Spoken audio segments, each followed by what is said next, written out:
Auburn avoids the curse of #1 that bit the Oklahoma Sooners a week ago when they lost at Missouri. Now Oklahoma back on the field looking to respond as the Colorado Buffaloes come to Oklahoma Memorial Stadium, where Oklahoma has a 34-game home winning streak. So the task for Bob Stoops and the Sooners this week: put the one loss behind them and go on about their business with goals in the Big 12 and perhaps even the BCS title game still ahead of them against Dan Hawkins and the Colorado Buffaloes.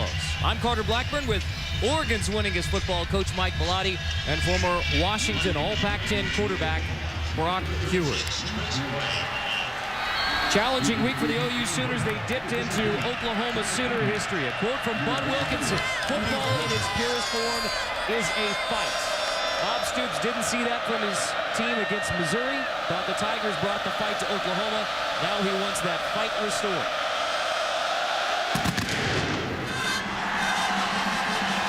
Tony Clemens fields the opening kickoff from the 5-yard line. Colorado won the toss, will receive the football first at the 25-yard line. So we see Cody Hawkins, the senior quarterback, playing in place of the injured Tyler Hansen. And Cody started for 4 different years, and this is the first start this season. I fully expect, Mike, the ball in the air tonight. Cody, maybe not the biggest arm, not the prototypical quarterback, but has thrown for over 6,000 yards as a Buffalo. You're right. He's in the top 5 in all passing categories. He was also voted captain this year by his team, even though he was not looking to be a starter. They trust him. He's a veteran. He's battle-tested. Starting quarterback Tyler Hansen out with a ruptured spleen, most likely out for the season. Late clock already winding down as the Buffaloes take the field for the first play from scrimmage. 1 second. Just did it off, apparently. Will Jefferson, the sophomore running back, picks up about 4 on the first down carry. Our Liberty Mutual impact players when Colorado has a football. Colorado's offensive running game starts with Rodney Stewart. He is so quick. He hides behind. He's not very big, but he can run with quickness to the outside or power to the inside. And for Oklahoma defensively, Jeremy Beal, 2-time All Big 12 performer, second in Oklahoma history with 26.5 sacks. And Travis Lewis, the linebackers, a tackling machine already with 320 and just a junior. Oklahoma gave up 486 yards of offense to Missouri a week ago, but minus yards on the carry by Rodney Stewart. It's Travis Lewis, that senior weak side linebacker, leading the Sooner charge. That's taking the fight to the Buffaloes. That is, and that was one of the things that Bob Stoops talked about last week. He felt that his team did not have enough fight in them. They got to take the fight to the opponent. One of the other things that the Colorado team talked about being patient with the running game. Won't be surprised to see them feature the run, and they talked about hitting the holes and being patient even in that form of the attack. Colorado's been an excellent third down team, 49% on the year. An early 3rd and 7.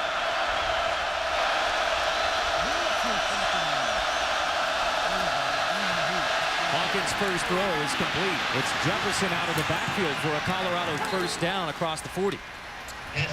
Tony Jefferson makes a stop. One of the things that I thought watching film last week, Will Jefferson is sort of the hidden key, in my opinion, for Colorado, because he sneaks out of the backfield. He can play wide receiver or running back. He's a great receiver, and he can run like a running back after the catch. A little bit like DeMarco Murray on the other side. Very versatile in their talents.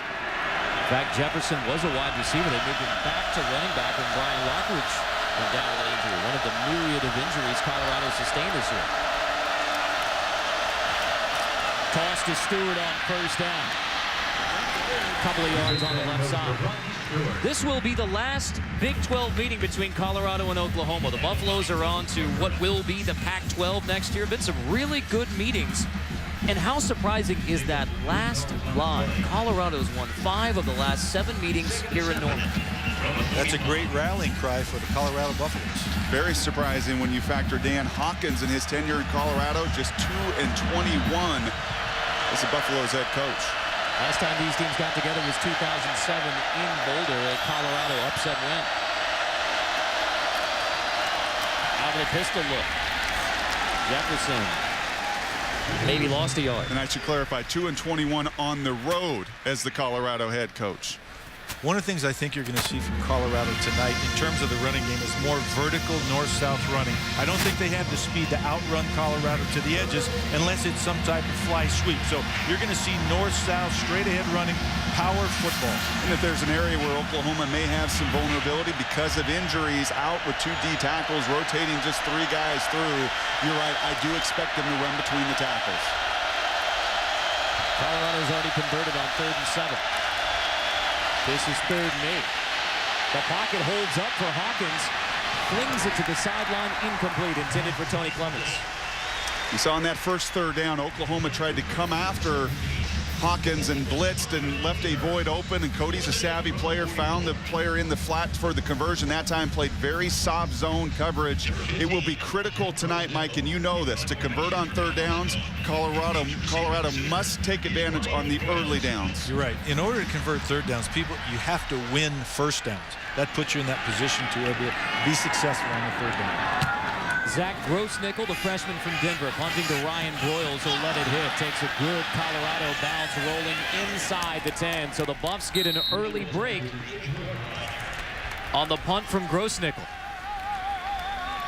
A 48-yard punt with an excellent roll. So now we see the Oklahoma offense led by the now 2nd-year starter, the sophomore Landry Jones. And by all accounts, Landry Jones is a very good quarterback, but the bar has been set very high by Sam Bradford. He's comfortable in the pocket. He's got great feet. And maybe more important than that, he's more comfortable with all the stuff that happens before the snap now. And what stands out on film, a lot like Sam Bradford, Landry throws a very tight spiral, very accurate, very effortless in his release, and maybe not the most athletic guy that you're seeing the mold in college football, but he's nimble enough in that pocket. And Mike, as you mentioned, DeMarco Murray, the senior running back, telling us yesterday, Landry Jones in the huddle at the line of scrimmage. Much more confident tone in his sophomore year. Jones out of the shotgun on 1st down, the sweep. And it's no surprise that the early handoff goes to Roy Finch. He is the true freshman who missed the first 5 games of the year with a serious ankle injury. He's played the last 2, and he has averaged over 6 yards a carry. They like the explosiveness from Roy Finch. He's got great speed. He's got great acceleration. He's the most explosive player on the Oklahoma football team. And officially, that was a pass. So reception is that one is broken up. And did we say that Roy Finch was a true freshman, right? And they talked about sometimes those things get screwed up. He's only practiced for about 3.5 weeks the whole season. And I like what the coaching staff said to us. He's only had a couple Tuesday and Wednesday practices. Those are the heavy work days, and there you see some miscommunication at the quarterback. DeMarco Murray is lined up as a slot receiver. Finch in the backfield, and he takes a pop as he picks up a couple. Michael Sapili, the middle linebacker, senior from Honolulu, makes a stop. One thing about Colorado, and Oklahoma coaches address this and talking to, that's a nice hit, delivering the blow. Very physical within this front 7 is Colorado's defense. Sooners hurry to the line for 3rd and 11, as they will do throughout the night. Only one deep safety back for Colorado, so Landry Jones wants to have a long look at the D.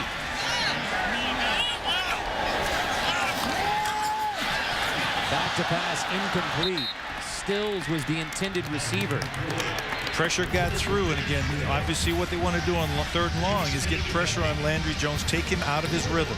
And keep an eye on that matchup all night long. You can see on that TV screen those corners for Colorado up in press. 2 very physical corners led by Jimmy Smith there, the 5th-year senior, locked on the freshman Kenny Stills. They want to jam these Sooners at the line of scrimmage. Tress Way, the sophomore from Tulsa, will punt it to Trayvon Patterson, USC transfer.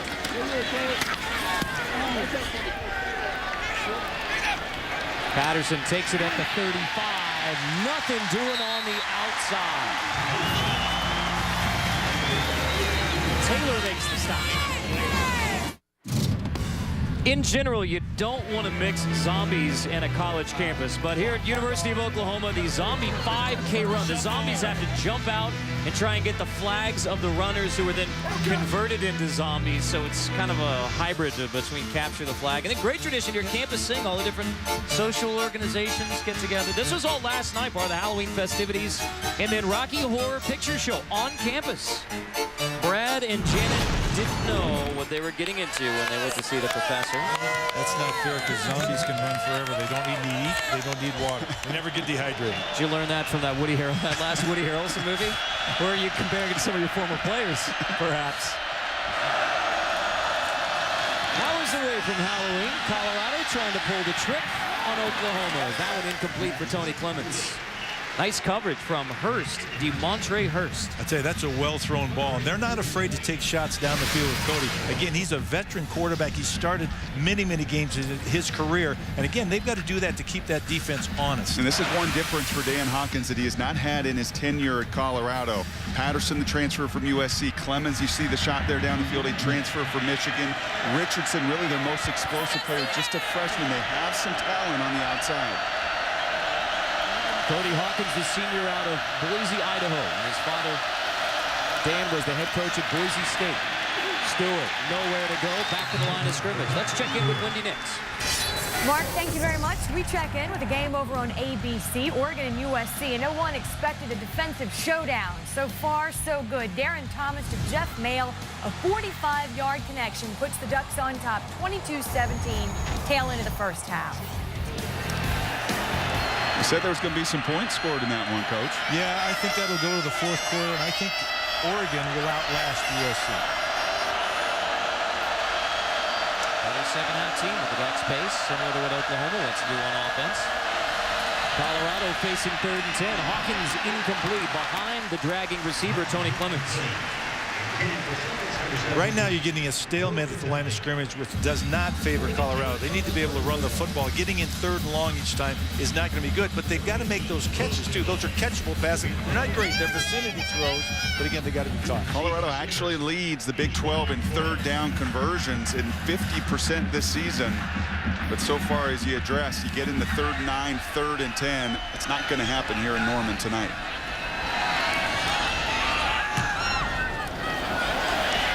Nickel hits this one short, so Broyles fair catch at the 37. Stayed up late for kickoff tonight in Norman.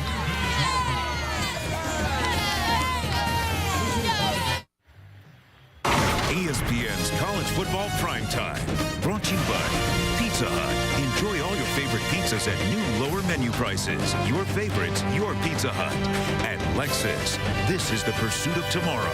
This is the pursuit of perfection. Among the great games between Oklahoma and Colorado, 1956 in the midst of Oklahoma's 47-game winning streak. Sooners had to come back to beat Colorado. In 1970, they debuted the wishbone. As Landry Jones completes that to DeMarco Murray for a short game, Jaleel Brown on the stop. Colorado will not hurt themselves defensively. That is one thing that really, other than the game at Cal where they really got taken out to the woodshed 52-7, this is a very sound defense that keeps things in front of them.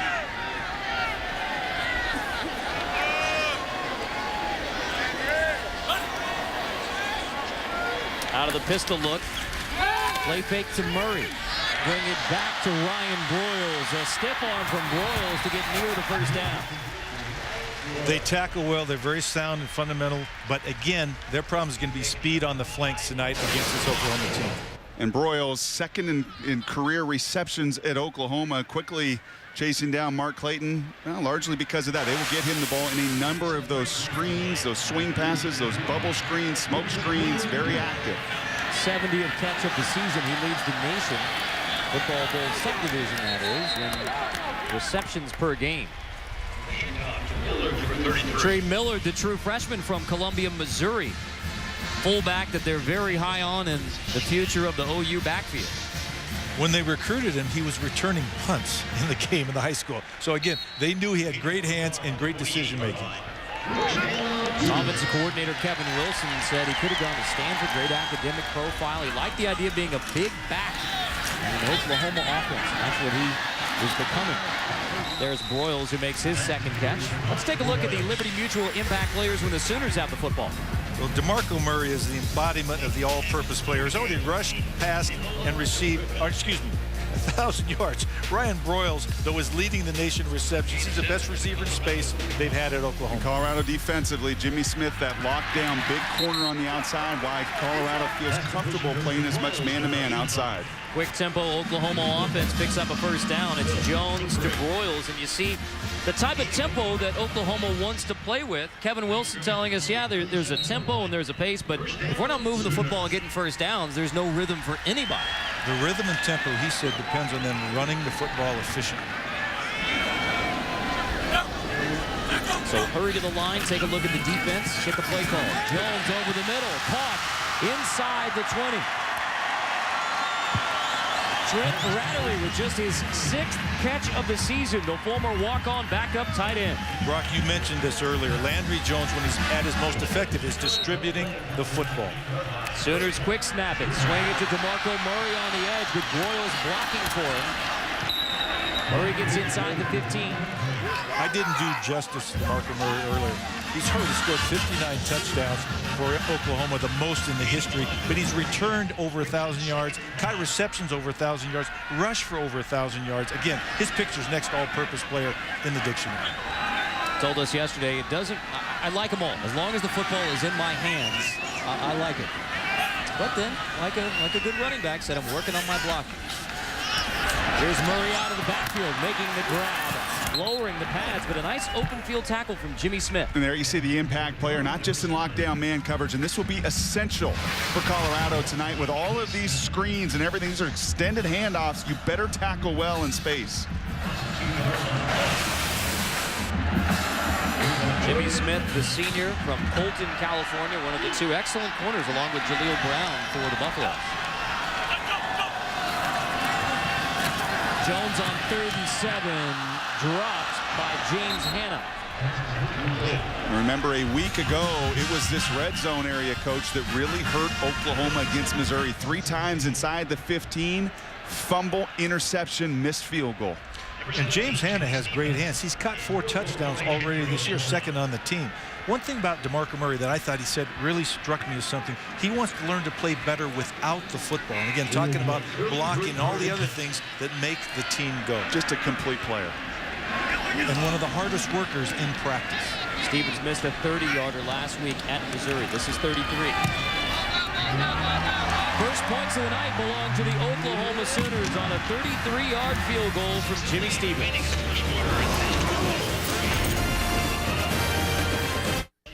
Oklahoma scores first to make it 3-0. Carter Blackburn with Mike Bellotti and Brock Heward. A number 9 next to the Oklahoma name. A week ago, there was a number 1 next to it. They lost to Missouri.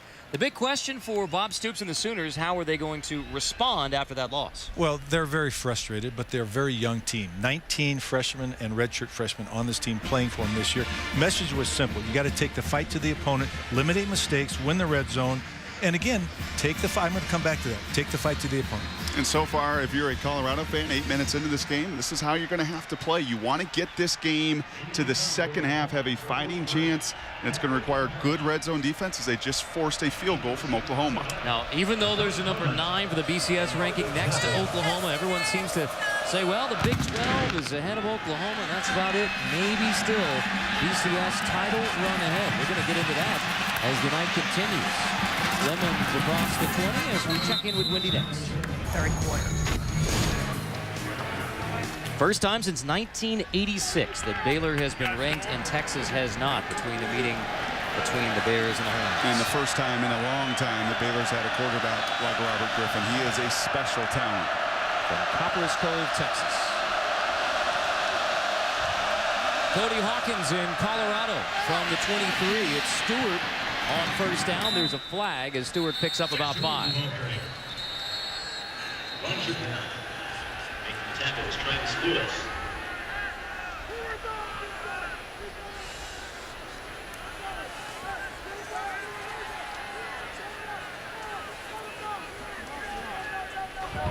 Illegal chop block, number 59 of the offense.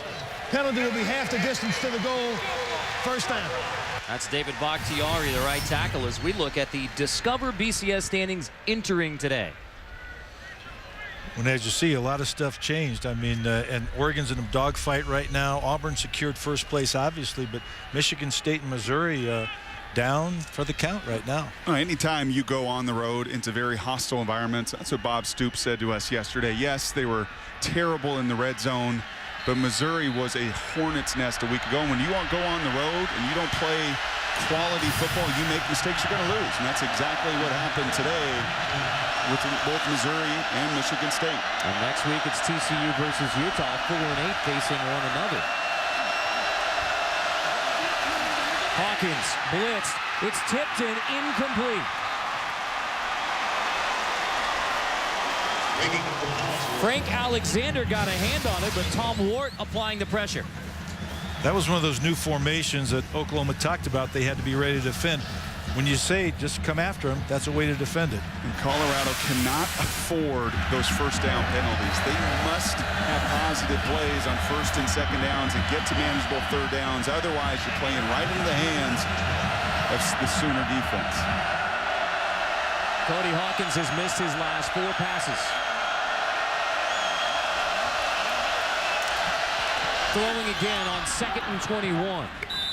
Caught by Tony Clemens near the original line of scrimmage. Getting half of it back is awesome because it becomes a manageable third down in that situation. That's what you want to do. Get half of it back. And you see more one-on-one coverage outside, and they tried the go route earlier. Hurst shut that down. So what do? You come back with that fade stop. That route's become more and more popular in pro football. Nice execution, though the ball looked like it may have moved on the ground. Colorado 3rd and long again.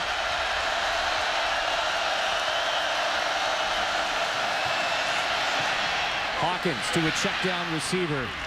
Well short of the first down. It's Will Jefferson out of the backfield, so the Buffaloes will have to punt again. And again, Brock, you brought it up. You can't start with a long penalty. You get yourself in a hole, especially down in your own territory, because part of this is winning the field position battle through keeping the play going forward and winning special teams. And very sound defensively for Oklahoma. You keep everything in front of you. You've got more speed. That's very obvious in these first 3 series. Keep things in front of you and swarm to the football. Buffaloes talk about possessing the ball, and they go 3 and out on the last 2 drives. Grossnickel punts away from Broyles. It comes to rest near the 30-yard line. After the win last weekend, Denny Hamlin finds himself just 6 points behind Jimmy Johnson, making this the closest chase in history. Now they head to Talladega. The chase for the NASCAR Sprint Cup continues with the Amp Energy Juice 500 at Talladega. ESPN tomorrow, 1 Eastern. Just 4 races left. And I love how halfway through the year, everyone was counting Jimmy Johnson out. There he is atop the Sprint Cup standings again. And they can all win, right? I mean, there's 4 races correct. left, and that really is wide open. Oklahoma football here, 1st and 10. Field goal drive last time for the Sooners. This is DeMarco Murray, the senior from Las Vegas, Bishop Gorman High School, only a yard. You know, one of the other things Bob Stoops is telling his team after looking at the BCS standings, they're the 2nd-ranked 1-loss team. Then they can win the division champ, they can win the conference championship. The BCS is not out of the question. Sooners quick snap it again and pick up a 1st down. Trey Franks, the true freshman from West Orange Stark High School in Southeast Texas. Right now, Oklahoma is very content to get the ball outside to its playmakers, not running up the middle where that's Colorado's strength. Quick snap again. Jones swings it to Trey Franks again. Back-to-back reception for Trey Franks, who had just 6 on the year. Add 2 more. And I really liked what defensive coordinator Ron Collins said at Colorado. They use that fast-paced tempo not just to keep our same 11 on the field, but it really highlights the potency of their athletes out in space. Very athletic offensive line for Oklahoma. Blocking for Landry Jones here on the roll. Pass incomplete, intended for Stills. Yeah, and only a sophomore. Discretion, the better part of valor. Throw that ball away. But all of those long passes, those long handoffs, take great accuracy to allow the play to have a chance for success. You got to throw it right on the money, not behind him, not over the top, but again, let him run in space. Landry Jones has already completed 10 passes. Cody Hawkins only 1.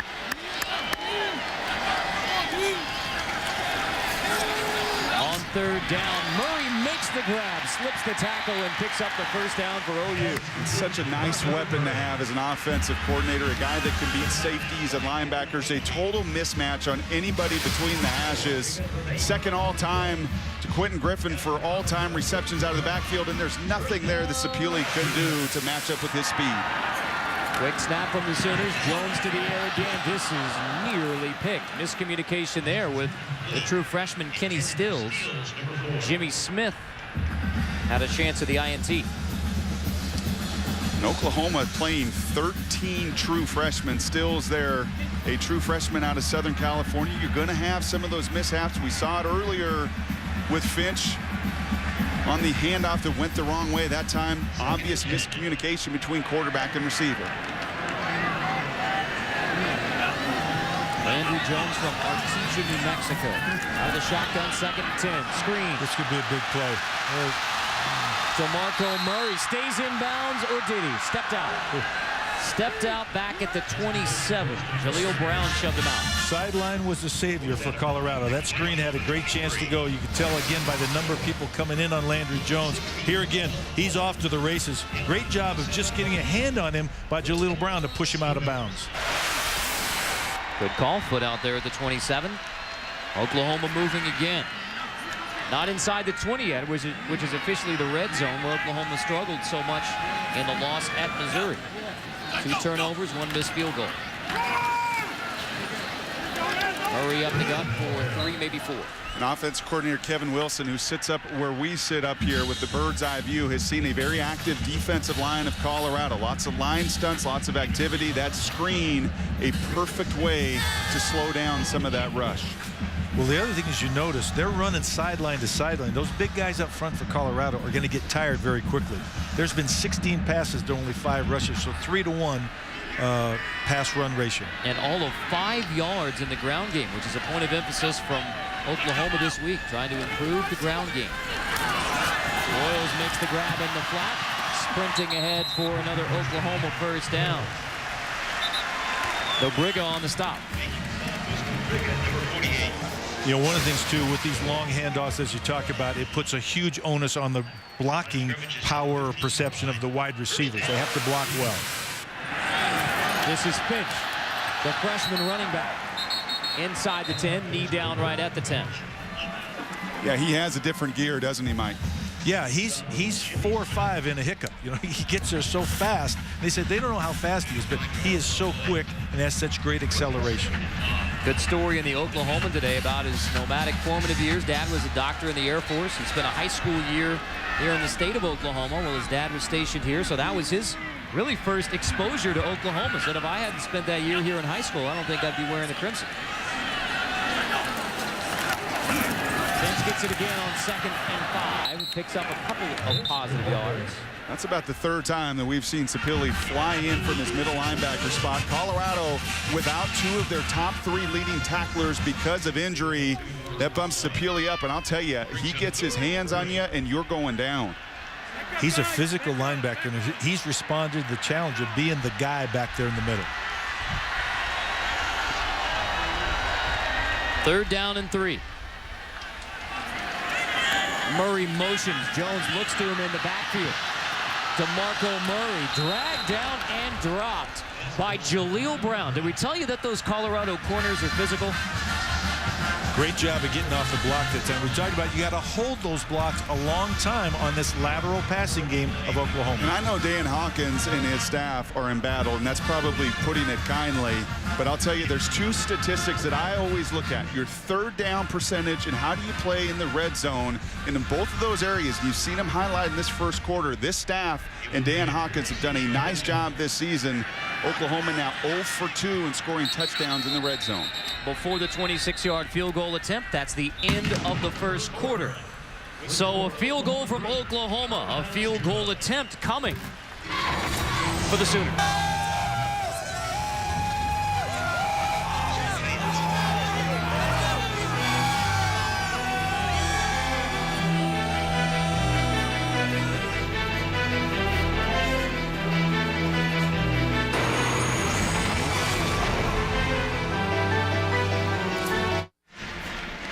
Only a field goal on the board in the first quarter from an Oklahoma offense that is averaging 35 points a game. First play of the second quarter will be another field goal attempt from Jimmy Stevens, the junior from Oklahoma City.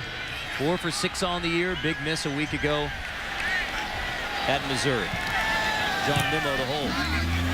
26-yarder is good. Oklahoma has a 6-0 lead. Buffaloes give up a couple of scores, but they're right in it at the start of the second.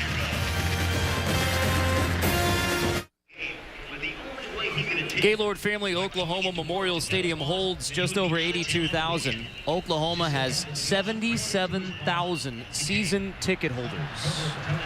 Game day in Norman. Tough to get in here. Just a beautiful day, too. Just gorgeous. I think everywhere we have been this season, the good weather has followed us. A little bit of a breeze, but 75 and sunny today. And tremendous now evening for football. Late 9 pick, 8:15 local time here. Jackie, the up man for Colorado, makes the grab across 28. So we check in with Wendy Nix. Carter, thank you. Texas has won its last 12 meetings with Baylor, but Robert Griffin trying to change that, padding the lead. He punches it in from a yard out to make it 23-19. Baylor in the lead with 9:45 to play in the fourth quarter. And over on ABC, Oregon has scored early and often, leading USC 29-17. That good old Baylor line blocking the way. Touchdown Bears, and just as Mike Bellotti, former Oregon coach, predicted, the Ducks beginning to pull away from USC in the second half. This is Stewart for a minimal game.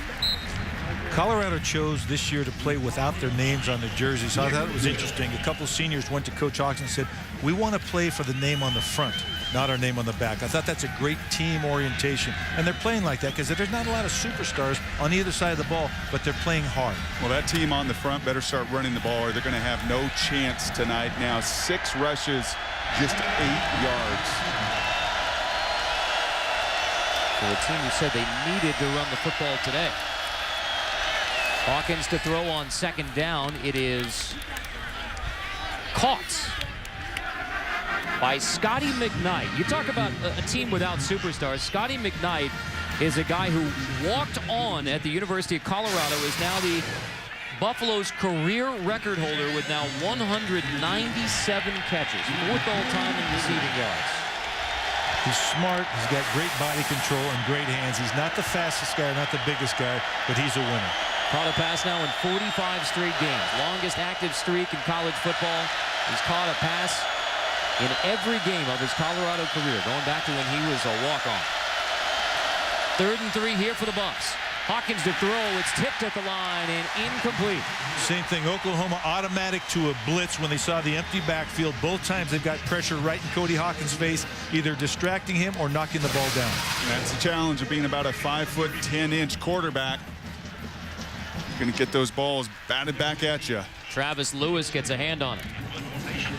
He gets a hands on a lot of things. He's got 67 tackles coming into tonight, an interception, a sack. I mean, he's all over the field.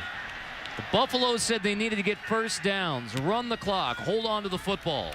Last 3 drives, 3 and out, 3 and out, and now 3 and out. Broyles makes the grab inside the 20. Sooners 6-0 lead, but OU trying to get that offense rolling. ESPN's College Football Primetime. Brought to you by Cooper Tires. Don't give up a thing. And Travelers. Insurance for auto, home, and business.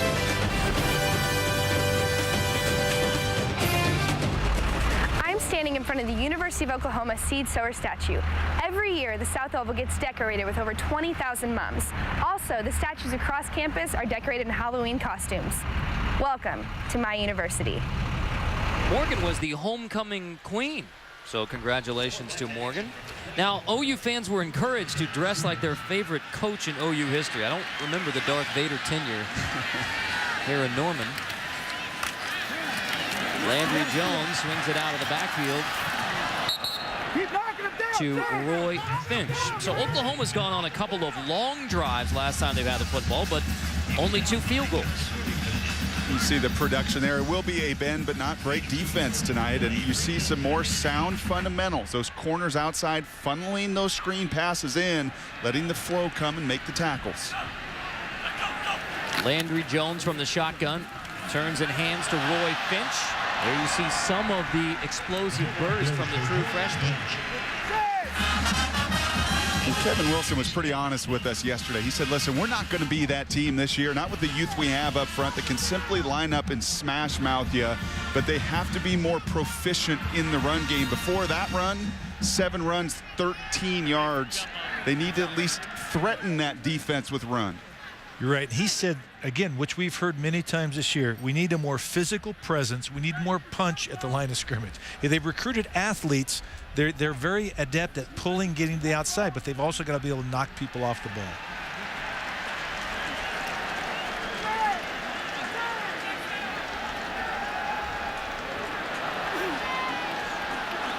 Looks like he's going to be just short. Yeah, it was one of the first times when you read through the different materials we get, it was rather remarkable. Donald Stevenson, left tackles, added 25 pounds. Gabe Eichert, the right left guards, added 30 pounds in his tenure. The right tackle, Mensick, a converted tight ends, added 25 pounds. A lot of guys that were former tight ends, undersized athletes, that they wanted that speed and felt like they could put the bulk on in their tenure here at school. 3rd and very short. Millard, the fullback.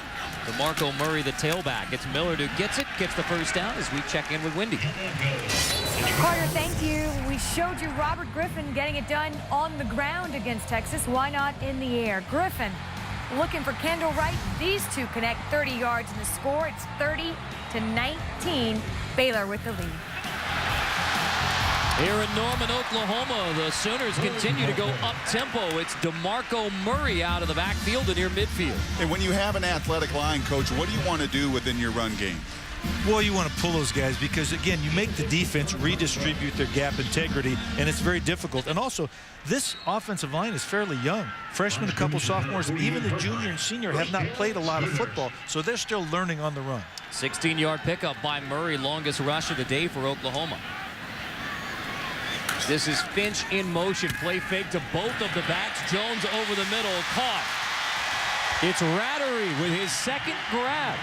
A former walk-on tight end had only 5 catches coming into tonight, 2 in the first half. And it's such basic football 101. When you can run the ball a little bit, when you provide that doubt and that thought to a defense, it opens up that play-action pass. Sooners quick snap it inside the 30. Finch, cutback. Finch dropped as he reaches the 20. One of the other things that's going to happen, the fatigue factor in terms of the Colorado defense being on the field so much and so long and having to run sideline to sideline will take its toll over the course of this game. Terrell Smith, true freshman from Patterson, New Jersey, on the stop. Finch leaping over defender, picking up another OU first down to the 15. And this is a thin Colorado defense that has just been marred by injuries. You have a true freshman safety. You've got a lot of inexperience. You don't have many guys to rotate in and out. So watch how many hands get on the hips here, because this defense has been on the field an awful lot in this first half. The first downs now are 12-1. Oklahoma over Colorado. 8th play of the drive coming here for OU. And there you already see Forrest West hitting a knee.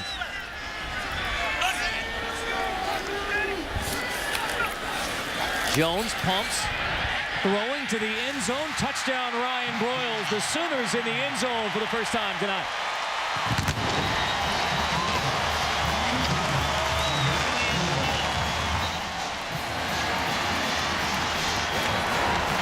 Last 2 Oklahoma drives, they settled for field goals. Not so this time. Landry Jones to Ryan Broyles' 5th, 6th touchdown catch of the year for Broyles. We've seen a lot of that bubble screen by Oklahoma. That time, Ryan Broyles fakes him out. He acts like he's going to run that little bubble screen, darts down the sideline. Finally, a conversion in the red zone. You know, the disparity in time of possession is not as great as the number of plays that have been run during that time. Oklahoma takes that 8-play drive, finishing in the end zone. The number 9 Sooners up 13-0.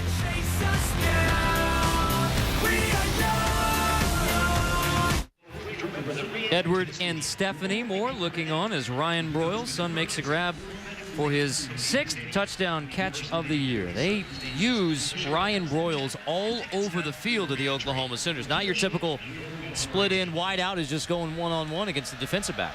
They like to get matchups created on safeties, linebackers, and also just put him in space because, as we talked about earlier, his peripheral vision, his ability to manage himself in space is the best on this team. 2 weeks ago, last home game against Iowa State, he had 13 catches in the first half, 15 in the game. This is Trayvon Patterson across the 35 for Colorado. Now our playing favorites brought to you by Pizza Hut. Let's go right back to Ryan Broyles, the junior from right here in Norman. And it's just that little body control. It's the little nuances when you play in space. It's like defenders in basketball know how to beat a zone offense, and the touchdown there, as I said, he sold it just enough, just tricky enough here on Halloween night to tell those Colorado guys, I'm going to run that bubble screen, and nope, I'm right by you down the sidelines. Got the speed. He's healthy now with the ankle, and they convert the touchdown in the red zone. Colorado has only 1 first down in the game. They've gone 3 and out the last 3 drives. This will be a first down as Hawkins completes to Trayvon Patterson, senior transfer from USC. When the NCAA sanctions came down this summer at Troy, the upperclassmen were given the option of transferring without having to sit out the normal year because they wouldn't be able to play in a bowl game. So the senior from Long Beach Poly High School said, you know what, if I want to be an NFL receiver, I got to learn how to play in all sorts of weather. I'm going to go to the Rocky Mountains, play in some snow. He did a nice job of flattening that route out. Oftentimes when a play develops that long, those guys can drift down the field. He was nice and sharp in his cut. Gave Hawkins a nice target across the middle. Did he really say he wanted to go play in the snow? That's true. Stewart, nice cutback from Rodney Stewart, the junior out of Westerville, Ohio. Now you get to look at the quickness and the agility of Rodney Stewart, his ability to make people miss and then get his heels and upfield. See right there, make a guy miss in the backfield, go north and south, little scoot move there, and then plant the feet and go. Straight arm and get 5 more yards after contact. 17-yard pickup for the 5'6", 175-pound back out of Brookhaven High School. Very lightly recruited. Some MAC schools wanted him to walk on. I got a late scholarship offer from Colorado. 17-yard gain, the longest play for Colorado tonight. Hawkins looking to the end zone. On first down, receiver Clemens falls down. No flag. It's Jamel Fleming in coverage. Fleming did a very nice job with his eyes. Colorado tries to, you see this many times with this kind of field position, to take a shot. They tried to fake that run play, and Fleming doesn't bite at all. He did a great job. He didn't bite any of the play action. He stayed way over the top of the ball, and he played the ball, not the receiver. OU fans were booing because they wanted offensive pass interference as Clemens had the takedown move on Jamel Fleming. Colorado takes a shot, comes up empty. 2nd and 10. Hawkins looking for the screen. It's not there, so Jefferson the other way. That's incomplete. Here comes 3rd and 10. Great reaction by the pass rush of Oklahoma. They read screen, flattened out, and retraced their steps back to the outside to stop, and they had a double screen setup. Both sides, great job by the Oklahoma defense. When you hear coaches say they're very sound, well, that's a perfect illustration of it. They read, they react, they trust their keys, and they break down that screen pass. Alexander right there in the face of Hawkins. Colorado was near 50% on the year on 3rd down, just 1 for 5 tonight.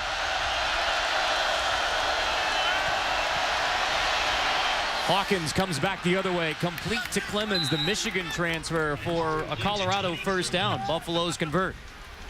They moved the pocket that time to buy more protection for Cody, and again buy more time for the route to develop. You see again Clemens down the field, post stop, comes back to the ball. Nice job in terms of the first down marker too. Make sure he caught it past the line. You love to see those receivers constantly coming back to the football. Don't stop your feet and give the corner a chance to jump on top of you.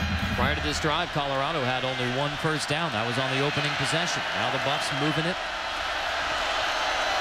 near the Oklahoma 20. Hawkins toss, Rodney Stewart dragged down, minimal gain there. Travis Lewis on the stop. Chris Berman hosts ESPN's 2-hour pregame show with Tom Jackson, Keyshawn Johnson, Mike Ditka, Chris Carter, and a bunch of others. Get all the news and latest updates from stadiums around the league. Sunday NFL Countdown presented by IBM on ESPN tomorrow approaching today in the East, 11 a.m. Eastern.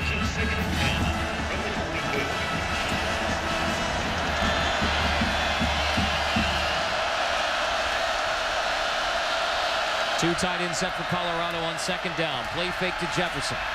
Hawkins rolling, comes back across the middle, caught. There's a flag on the play. Luke Walters makes the catch. That could be pass interference against the offense. It looked to me as if the receiver pushed off from the DB.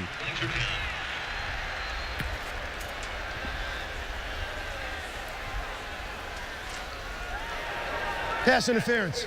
Number 81 of the offense. Penalty will be 10 yards from the previous spot. They were hand fighting there, and again, when the receiver gains an advantage by pushing off, if you see the arm extend, we're just talking about pushing with the elbows instead of the hands, because then they can't see him a little bit. But you can see right here, pushing down the field and then just separating. And again, unfortunately, that happens all the time. When he gets the ball, though, they're going to call it. That could be a critical play in the football game. Colorado driving momentum. Now they're backed up to 2nd and 24.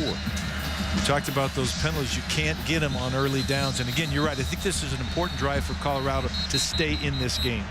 Their field goal kicking has been inconsistent, to say the least. So the Buffs, even you get it to the 20 or so, not reliable. We're confirming the status of the clock, which is correct.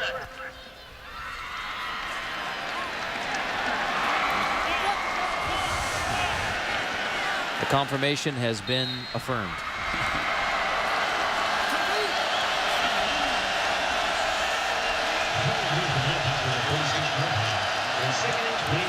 Hawkins hands off Stewart right through the OU defense, picking up 14 back to the original line of scrimmage before Nelson brings him down. Sooners got caught in a little misdirection. And if you're going to have success, more often than not, it's going to be running behind that left side. Left tackle Nate Solder, number 78.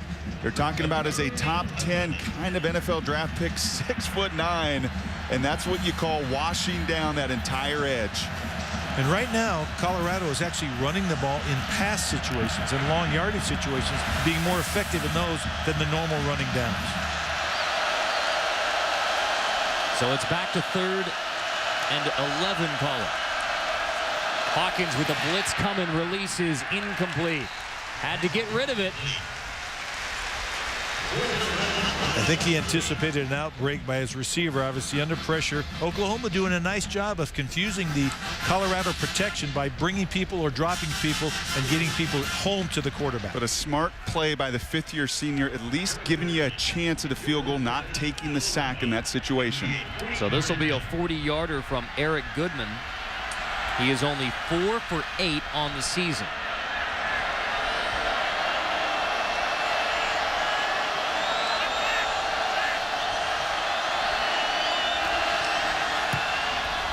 This 40-yarder is good. So Colorado's on the board. Dan Hawkins can't even watch the kick anymore. Just tell me we got 3. Celebrating its 6th year sponsoring the Good Hands Field Goal Nets, Allstate makes contributions to participating universities' general scholarship funds for each field goal and extra point kick. To date, Allstate has contributed more than $2.2 million in scholarship monies. Field goal good from Eric Goodman from 40 yards as we near Halloween. And that's one of the masks that they were distributing here. I'm not sure if that's like Oklahoma throwback Punisher look. I don't know. It's a football player or a hockey with a bad mask. Yeah. Goalie. We're in Norman, Oklahoma. I'm guessing it's related to football. Murray brings it out of the end zone and dives over the 20. Every Sunday, the BCS Countdown Show presented by Discover Card, unveiling the new BCS standings tomorrow and every Sunday, 8:15 Eastern on ESPN, continuing 9 Eastern on ESPNU. Reminder that Oklahoma is 5 by the average computer ranking. So even though there's a 9 next to their name, average by 5, still those games at Baylor, at Oklahoma State, and then potentially a Big 12 championship game. So as we head into November, Oklahoma still belongs in the conversation for BCS title game. minimal gain there for Murray. In fact, he loses a few yards. Forrest West leads away. And we talked, too, about the fact that Alabama is the one-loss team ahead of them. They play LSU and Auburn still. And, again, Oregon ahead of them has USC, Arizona, and Oregon State. They're getting all they can handle tonight with USC. And the news of the day with Michigan State and Missouri both losing, 2 of those teams ahead of Oklahoma. Can you explain to me why Oregon is so far back in the computer rankings? I mean, one computer has them at 11. I think it's strength of schedule. They didn't play anybody early. Portland State, New Mexico, etc. And they will gain points as this thing goes forward, assuming that they can defeat teams like Arizona, USC, Oregon State. So again, the meat of their schedule is to come. The bottom line tells us that it's USC by 3 right now. So a question for the Ducks tonight. So could be a really good day for Oklahoma fans. Michigan State, Missouri, potentially Oregon, and, oh yeah, the Texas Longhorns getting beat by double digits right now by Baylor. Landry Jones to throw on 3rd and 12. Broyles makes a great grab, and it's all Ryan Broyles. 81-yard touchdown strike. Landry Jones to Ryan Broyles. Brock, and you can attest to this, there cannot be a better thrown pass. And they're running stride for stride. It's right there. And then Broyles uses his body to shield the defender. Then it's off to the races. Colorado rolls the dice. They play that man-to-man coverage where you're susceptible to giving up the big plays. Jonathan Hawkins in a one-on-one situation is tight in coverage. But you're right, Coach. A perfect throw can beat perfect defense. Last 2 Oklahoma possessions have ended the same way. Landry Jones to Ryan Broyles. This one in spectacular 81-yard fashion. PAT is good. Mom and Dad Sooner love it. So does the rest of Oklahoma Nation. Ryan Broyles says when he gets out on the football field, it's more like a playground to him. It's so much fun. That shows up in all of the numbers. That is career touchdown grab number 28, only 3 behind Mark Clayton. Last 2 touchdown strikes from Landry Jones, who has bounced back from an awful 4th quarter at Missouri. Yeah, tough 4th quarter, but he's answering his critics tonight. He's 17 out of 22 for 235 yards, 77% completion, and 2 touchdowns already.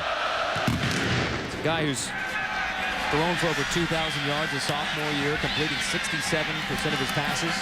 Patterson is upended, nearing the 30. And yet, because Sam Bradford was the #1 pick and was such a great quarterback at Oklahoma, Landry Jones is really tossed in there early last year. I mean, there's not a lot of, I don't know. But you know what? That's okay. Yeah. It's fine to have the bar. If you know as a quarterback, and trust me, Landry Jones knows the bar is set very, very high. The #1 pick in the NFL draft, it's not like he does not know the expectations and the pressures that come with playing the position here. And he wouldn't want it any different. The reality is you want to be the best, and you want to be measured against the best. Colorado football from the 30 with Rodney Stewart behind the quarterback Cody Hawkins, playing again in place of Tyler Hansen. For the year with a ruptured spleen. Hawkins sells the fake, but now has to heave it to the sideline. So Landry Jones 0 for 7 in the 4th quarter at Missouri, including the interception in the red zone. Tonight, 235, pair of touchdowns, and we're still plenty of time to go in the 2nd. And both the coaches and the players express great optimism, great belief, confidence in Landry Jones, his ability to lead this team, his ability to throw the ball under pressure, and he's showing that. That's right. Everybody wants to get so caught up in just the numbers and those statistics. You don't look at everything else that playing the position's all about. The leadership, in and out of the huddle, the checks, all of those things he handles really well. Stewart gets it and dropped as soon as he grabs it. I'll tell you what Jamarcus McFarland. We're seeing right now, we're seeing the Oklahoma team take the fight to the Colorado team. They're beating him at the line of scrimmage, beating him across the ball, reconstituting the line of scrimmage 2 yards deep in the Colorado backfield. All about get off on that play. Look at the explosion. McFarland was the #3 defensive line recruit in America. That's why when you're 295 pounds and you can explode off the snap and disrupt those plays in the backfield. Sophomore from Lufkin, Texas, playing the position that Gerald McCoy played for Oklahoma. Number 3 pick in last year's draft. Here are the top 4 picks from the Sooners last year.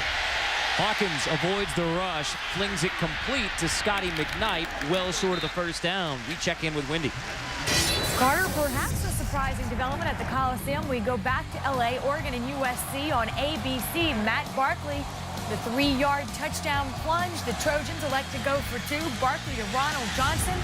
Complete. 32-29, USC with the lead.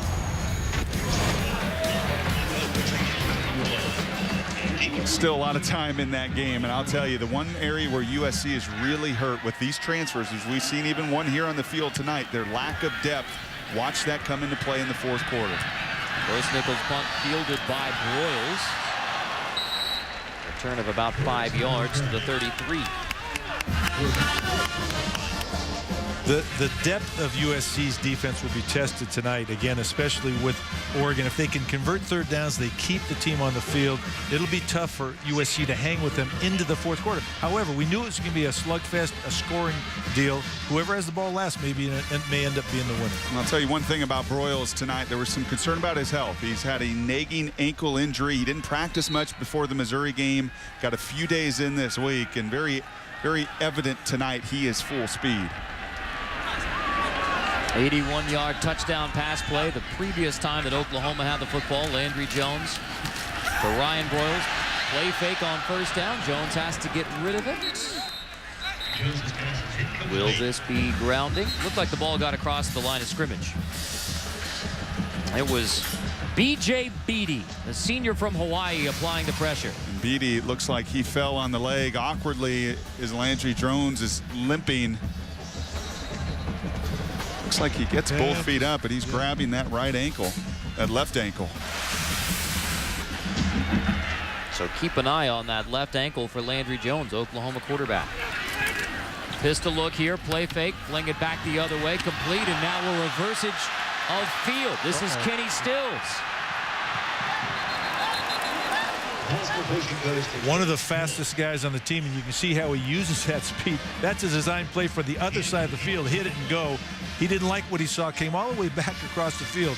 Landry Jones was not moving very well. He didn't turn his feet on that throw. He threw it without his feet. If that's a problem, that may manifest itself later on in lack of accuracy. Yeah, one thing you've seen with every Oklahoma quarterback, they wear that brace on the left knee. Become more popular with a lot of drop back quarterbacks to try to protect that front leg. Doesn't protect against those lower leg injuries. And you're right, looks like he's limping a bit on that left ankle. That's the backup redshirt freshman Drew Allen. Finch, first down, Oklahoma. But I'm guessing, Coach, if you're from Artesia, New Mexico, you're probably a tough kid. You're a tough kid. You got to be tough out there. Now you got to be tough just to find your way home. I had a hard time finding it from Eugene, Oregon. This is Finch again. Second level, keeps on fighting. Roy Finch. You know, the offensive line talked about how fun he is to block for because he can make these type of plays. He gets lost in the pile. He's got a spurt of athleticism, and then he can run with power over defenders at the next level. How impressive is that at 180 pounds, right out of Niceville, Florida last year playing high school football.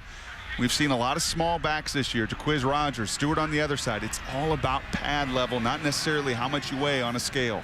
A true freshman backfield behind the sophomore Landry Jones. It's Millard at fullback. It's Roy Finch at tailback, and Finch again picking up positive yards to the 35. That's a gain of 7. And right now, Oklahoma's controlling the line of scrimmage on the offensive side, too. They're not getting a lot of shots at Finch. He's getting a full running head start through the line of scrimmage into the second level of the Colorado defense. 5.6 average tonight for Finch in the 2 games that he's played for Oklahoma. The average at 6 yards a carry. And we have not seen Moses Madu, a senior who's had a couple of recent fumbles. Therefore, it's Roy Finch and DeMarco Murray getting the carries tonight. This is Finch out of the backfield. If that's a pass, it's incomplete. We'll see. Let's check with Wendy first. Carter, thank you. We go back out west. A reminder, this game going on over on ABC. Oregon trying to answer that USC touchdown. Darren Thomas to Jeff Mail. The second time tonight these two have hooked up. More offense, go figure, 36-32 Ducks.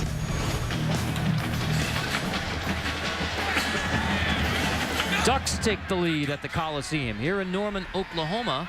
That last play was a rushing play, so a lateral loss of 6, bringing up 3rd and 9 for Oklahoma with the play clock ticking away. Sooners will take a timeout. This is the first charged timeout for Oklahoma of the first half. 30 seconds. Let's take a look at our FaceTime profile brought to you by Edward Jones.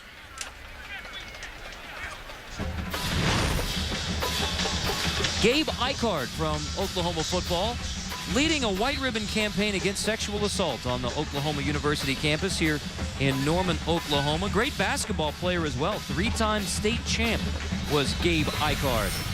Our Edward Jones FaceTime profile, also valedictorian at Bishop McGuinness. And yes, he is a zoology major. 4.0 grade point average for Gabe. Another one of those undersized linemen for Oklahoma. Came in to Norman at about 250 pounds. He's gotten himself up over 280 with lots of hard work. But we watched them warm up tonight as well, Coach. This is a very athletic crew. Very much so. And he was a tight end to begin with, so he had to put on that weight to move the offensive line. On 3rd and 9, Jones pass incomplete, intended for Stills. Overshot him with Jimmy Smith in coverage. Didn't look real comfortable with his footwork right there. And again, I think that ankle's bothering him a little bit because he has been as fluid in the pocket as anybody in the nation so far this season. You see the old quarterback coach coordinator up here in the booth. Well, you see it. You know, once a quarterback coach, always a quarterback. What do you think? You saw him throw that one. I didn't think he used any lower body. No, but I like the fundamentals here in the booth. You got the feet. You're shuffling the feet. I got to move when I teach. Pretty good golf coach, too, Mike. This will be Tress Way punting for Oklahoma. Just the second OU punt tonight. Fair catch called for. Patterson makes the grab. We send it to Wendy. Carter, thank you. Coming up on the Outback Steakhouse halftime report, Cam Newton does it again. He dominates. Unbeatens, though, tend to struggle on the road, and a performance of the ages by Roy Halou Jr. I'm joined by Todd McShay. Coming up, the Outback Steakhouse halftime report. We'll see you in just a few minutes. Well, the run last week by Cam Newton didn't put him at the top of the Heisman. I think maybe that catch, what a great catch by Cam Newton. He reminds me of LeBron James. He is just a man amongst boys in nearly every phase, be it from the pocket, outside the pocket, and even, as you saw today, the highlight jumping up over the defenders for the touchdown reception. Colorado, 4 of their 6 drives have been 3 and out. They can ill afford one here as Hawkins passes tipped away from Clemens. Jamel Fleming bats it away. And Cody only 7 of 17 tonight. And again, he's a more accurate passer than this, but the defense is playing very, very well. They're right on the receiver. Great job by Fleming to tip the ball away and not interfere with the receiver. If you can't hit those shots down the field, and we really only saw the one go route against, that gives a defense and a cornerback a lot of confidence to sit on these routes. You're right. You're never going to get a cushion unless you go by him and catch the ball. If your quarterback is 7 for 17 and your goal is to control the clock, why is Colorado throwing the football so much? Stewart wrapped up there as though you knew what was coming. Well, not only because of that run defense you see there, but you have one-on-one coverage. You know, Tom Moore, the old offensive coordinator in Indianapolis, said, my job as a coach is to get you players in one-on-one situations, and then your job is to win. And we talked about the inability to win deep down the field, and that gives that defense and Brent Venables, defense coordinator at Oklahoma, more confidence that I can play man-to-man and stuff this box and stuff the run. You got to beat me outside. And they're trying to look for plays that'll win first down. They've rarely done that tonight. So it's 3rd and 10 again. Draw, Jefferson picks up maybe 3. It'll be the 5th 3 and out of the first half for Colorado. Oklahoma takes a timeout to preserve the clock, 1:33. There's a good shot of Brent Venables, and playing a lot of man-to-man on the early downs, and that's about the 5th, 3rd, and long situation for Colorado, and you can play the deep cover too. and trust the speed and athleticism of your defense. A very sound first half defensively for Brent Venables' group. It has been roadblock Saturday. 6 undefeated teams on the road. Right before us, it was Auburn. No problems really at Ole Miss. Oregon and USC locked in a close one right now. It's 36-32, Oregon leading at USC. Still to come tonight, TCU at Sam Boyd Stadium in Las Vegas. You look at Auburn and Oregon, do you think this trend of up-tempo and fast-paced no-huddle is a trend we're going to see more of? I do, because you're already seeing more no huddle. You haven't seen the fast tempo take on, because it takes really a commitment by coaches and players. Blocked, safety. Great job. They put that block up when they got the chance to call the timeout, working with the special teams to get that big play. Javon Harris blocks it. That's a safety. 2-point safety for Oklahoma. Which also means Oklahoma's going to get the ball back anyway, because they're going to have to kick it from the 20. Another chance to score in this half. Well, you talk about a physical edge that you wanted to have, that competitively a week ago in Columbia, Missouri, you didn't come out to play. Well, in all phases today, and especially defensively and here in the special teams, you're setting the edge. And they set that block. Their punter drifts to the right. And again, they came off that left defensive edge or right side of the Colorado line, which is right where the punter's going. Harris gets the punt block. The nightmarish special teams from Colorado in 2010 continue. That's the first OU punt block since the 2008 season. And it goes for a safety to give the Sooners a 19-point edge on Colorado. And the good day continues. Now, good day continues for Oklahoma. 22-3 lead here against Colorado. It's gone final in Austin with Baylor beating Texas, although that means that Baylor solidifies their lead atop the Big 12 standings. And who going into 2010 would have predicted that?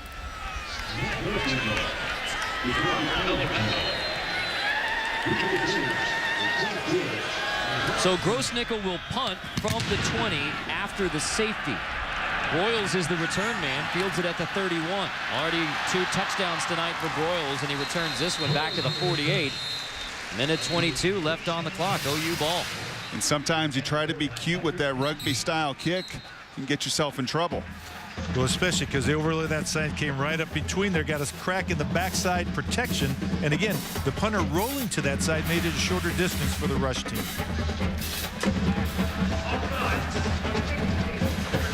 And now an offsides against the kicking team. And the margin of error is so small for Colorado tonight. And if you're a Colorado fan, and Dan Hawkins has seen this script, remember, just 2-21 on the road as head coach at Colorado. Lost 14 straight road games as Colorado. DeMarco Murray splits out of the backfield. Landry Jones setting up the screen. It's batted and incomplete. It was Tyler Alice who got a hand on it. Nice job reading that screen, coming back across the middle to get in the way. Again, they're going to empty by motion to try to get either one-on-one coverage or to get an empty middle of the field to attack with the screen.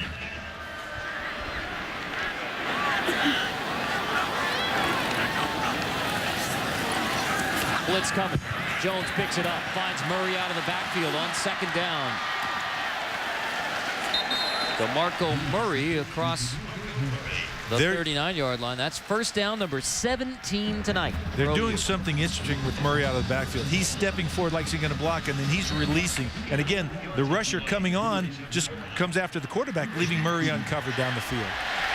Jones to the end zone. Flag down. Kenny got his feet tangled up with Jaleel Brown. Looks to be pass interference on Brown. Had a step on him, but if it's unintentional, a lot of times that is not called. If they feel intentionally he steps on the receiver, it can be pass interference.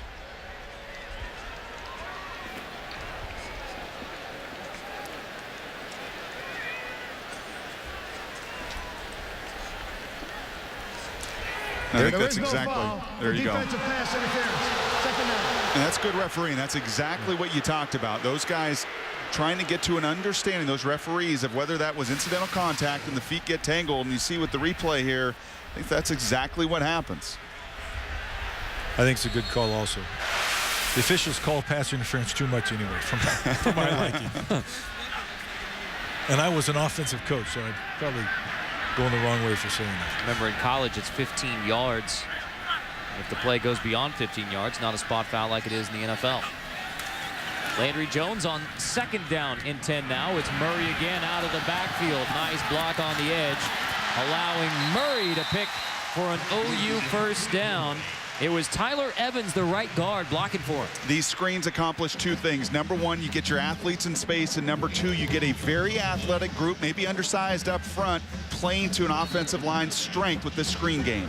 Before the chains are set, Oklahoma has the ball snap, moving again. Pump from Jones, throw it to the sideline, incomplete.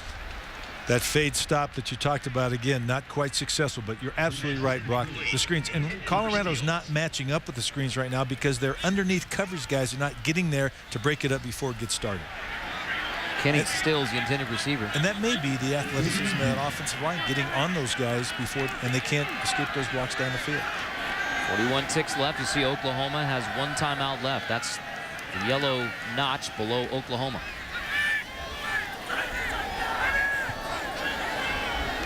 Fusion here, getting the play off. 5 seconds, they get the snap, screen, Jones complete, Murray on the edge. Murray diving near another OU first down. This could be close. He stays in bounds. If it's a first down, the clock will stop temporarily to move the chains. And lots of man-to-man coverage. If Colorado's going to continue to play all this press man outside, and as you said, get these linebackers tangled up with the linemen, run these screens until they stop it. It is first down for the Sooners. Jones to Murray again. Basically the same play. This time Murray steps out. You'll see that from Oklahoma too. Same play. Yeah, this was a pass play. They're just getting the ball on the outside, letting him run. It's also smart because he can get as much yardage as he can and then step out of bounds to stop the clock.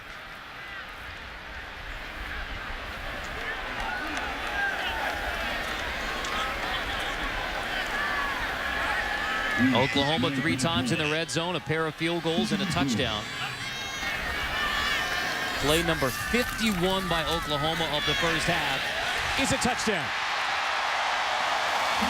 James Hanna holds it in. Touchdown pass number 3 for Landry Jones.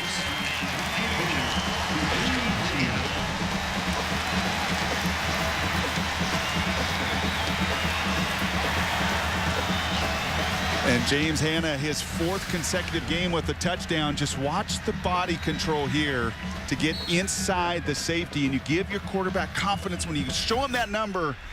And we all seen tonight, Jones very accurate. You give him a target, he's going to hit it. And Oklahoma, as you said, on a pace to run over 100 plays in this game. Basically a 9-point swing as Oklahoma gets a safety on a punt block. Get the football back with just over a minute to go and turn that into 7 points. Landry Jones to James Hanna. Whole lot going on this weekend in the Metroplex, as they call it. You can catch up with it all at ESPNDallas.com. Rangers in the World Series, Stars in action, Mavs in action, Cowboys meltdown. Plus, Tim McMahon has a great piece on Landry Jones. Is he the best quarterback in the Big 12? And you can look at our 3 smiling faces with a recap after this one on ESPNDallas.com. Well, you make your home down in Texas. Do the Rangers have a chance? Well, a 4-2 win tonight is what the bottom line tells me. So, yes, indeed, fighting back from that 0-2 deficit. Well, don't ever count a Nolan Ryan-led franchise out of anything. Otherwise, he'll put you in a headlock and put a good beating on you, Brock. He'll throw the high hard one. Yeah, he'll do that too, all of them. Well, I think Oklahoma has answered the call of their head coach. He wanted them to come out and play physical. They have set the tone. They've set the tempo. They've taken care of the football after a couple slow starts in the red zone, settling for field goals. Much better execution in the second quarter. Colorado's last win against Georgia. They rushed for 235 yards in Boulder. Tonight, only 40 rushing yards in the first half. They're down 26 with 17 seconds to go in the second quarter. So Colorado talked about time of possession, running the football, keeping it away from the big play Oklahoma offense. Instead, 5 3-and-outs in the first half. The first down count goes 20-4 in Oklahoma's favor. And that's exactly what Colorado did not want. They needed to possess the football to get first downs and to stop Oklahoma on third down. And unfortunately, they haven't got that many third downs because Oklahoma's been so effective on first and second down.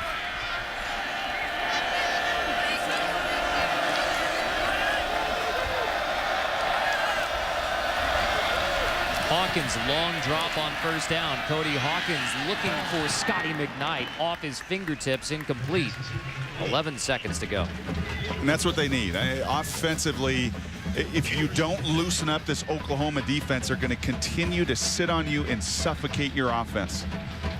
And Scotty McKnight usually sure-handed. That ball, again, there's been 2 or 3 passes tonight that could have been caught or should have been caught by the Colorado receivers. They need to support Cody Hawkins right now. This will be the 31st play of the game for Colorado. Oklahoma has run 51 plays in the first half. Buffalo's not playing the game of keep away they had hoped to, as Hawkins goes down with a sack. He threw that ball incomplete, and we should have intentional grounding here. No, I think it's going to be okay. There was a receiver standing right there, 24, in the vicinity. And again, that's a forward pass. I don't think so. I mean, we know you headed the rules committee here. No, there was a receiver there again. But again, that's a judgment decision. Not reviewable by any analysts in the booth, this call. Corner blitz comes along with Alexander from the side. 34 standing there again. They didn't have enough oomph on the ball to get it close. That's intentional in grounding. the grasp, in the grasp. 4 Colorado penalties, 0 against Oklahoma.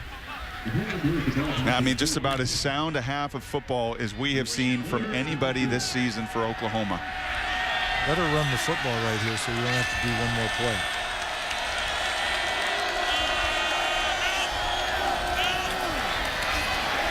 Jefferson just goes down. That'll be the final play. So Oklahoma last week lost with a number 1 next to their name, up 29-3 on Colorado now. As we send you to the studio, Wendy Nix, Outback Steakhouse halftime report. Happy Halloween Eve from Norman, Oklahoma. It's 29-3 Oklahoma on Colorado. I'm Carter Blackburn with former Oregon coach Mike Bellotti, former Washington quarterback Brock Heward. If the question was how does Oklahoma respond from the loss last week against Missouri when they were number 1, you have to say 29-3 at the half. Pretty good response. It's a good response, but I'm telling you what, Bob Stoops is telling his team at halftime there's one more thing we have to do, fight on through the 4th quarter. He talked about we haven't finished games very well. That's something he'll challenge his team, no matter what the score is, to do tonight. Very sound fundamentally on both sides and on pace for over 700 yards of offense. I'd say pretty good first 30 minutes. 51 plays in the first half for the Oklahoma Sooners, trying to win their 35th consecutive home game. Our Timberland game track, Ryan Broyles, after his first touchdown grab of the night, goes 81 yards. Javon Harris with the punt block for a safety, first in a year and a half for Oklahoma. That set up the 3rd touchdown pass of the night from Landry Jones to James Hanna. 4th straight game with a touchdown for James Hanna. Broyles with a electric first half for Oklahoma. A pair of touchdown grabs. 6 catches, 127 yards in the first half for Broyles. Touchback on the opening kickoff of the second half. Oklahoma will take it at the 20. Let's go back to our Chick-fil-A drive recap. Last time Oklahoma had the football, and this is not the same play over and over again. It just looks like it. No, it's screen after screen after screen. And one thing we saw with Oklahoma in watching their game film, Kevin Wilson is not afraid to continue to call the same play at times back to back to back. If you've had success, run it until they stop it. He's got a great matchup, getting the ball in the flat to DeMarco Murray and then let him run. So the first play from scrimmage of the second half is a handoff to DeMarco Murray. Keeps the legs churning through the hit from Michael Sapili to pick up 5 yards. I would imagine one of the halftime adjustments, if you're Colorado and you've got gassed repeatedly, it looks like a Sooner is down on that screen, is they have played all that press man coverage, but ultimately you've got to start to mix it up defensively. Yeah, I would somehow roll a corner, Tampa 2, do something to get a presence in the flat that can stop the screen before it gets started and take on the blocker. Right now they're running the receiver out of there, cracking down with him, and it takes the corner out of the play. They've got to find some way to hold up more or better in the flats on defense. That's Tyler Evans, the sophomore right guard, who is slow getting up from that play. Evans, one of the pulling guards. And he's one of the big kids. He's about 326 pounds, and where everybody else had to lose some weight, he's one of the big fellas that's had to keep his weight down. Once again, not just on those screens are they willing to get those linemen out. That's a tough collision right there to the knee. Those are two great blocks, though, in space. Again, they covered up those defensive players. They had no chance. And again, defensively, what you do is you take those guys low. You don't take them high because you got no chance. You try to cut their legs out from them. You destroy the blocking ability for them to get downfield.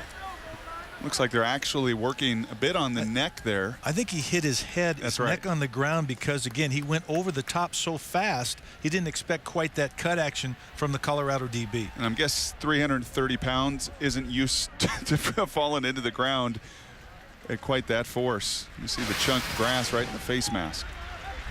It looks like an unexpected headstand right here. And, again, just driven right into the ground.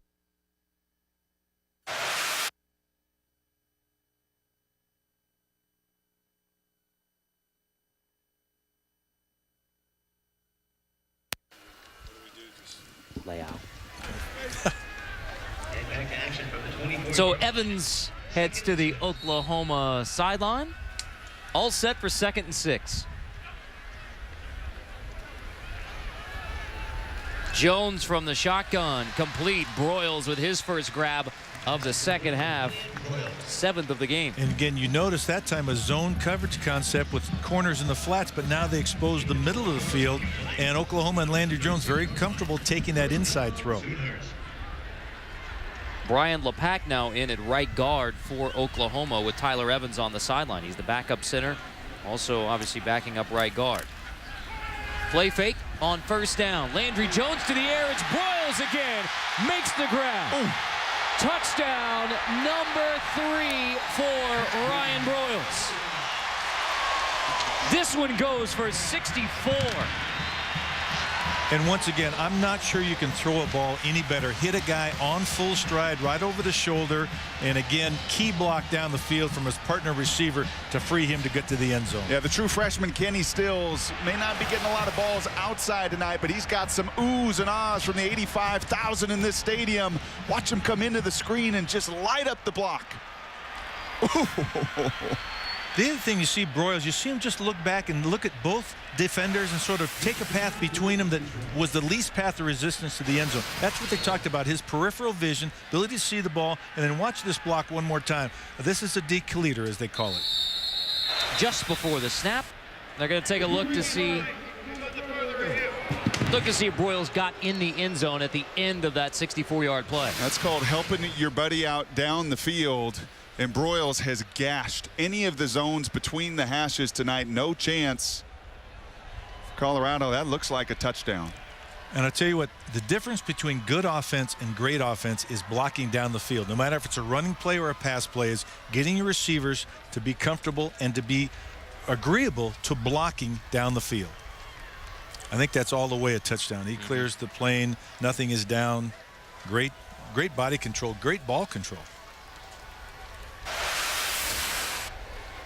Yeah, Kevin Wilson was pretty honest with us yesterday, and he said, you know what, Ryan Broyles at times has his own feel, but maybe the route's designed to be 12 yards or he's to cut it 15 yards, but he has such an innate ability to sense what's going on around him. And you just watch him tonight. That's twice now on these seam patterns down the field that he understands leverage. He understands just creating that little window for the quarterback to fit that ball in. And you can tell that he's healthier tonight. He's a step quicker than he was last week against Missouri. After further review, the ruling on the field is confirmed. Touchdown. Meaning it's career highs for Ryan Broyles in receiving yards and touchdowns. Those marks he set the last home game against Iowa State as he continues a terrific junior season. And Landry Jones well over, I'm going to guess, 350 now in passing. And you feel the continuity between those two, quarterback and receiver.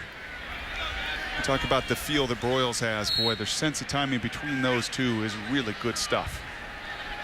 Indeed, you are correct. 367 passing for Landry Jones. 4 touchdowns. It's turning into an Oklahoma rout. 33-point edge. A look at Oklahoma football we promise you have never seen before.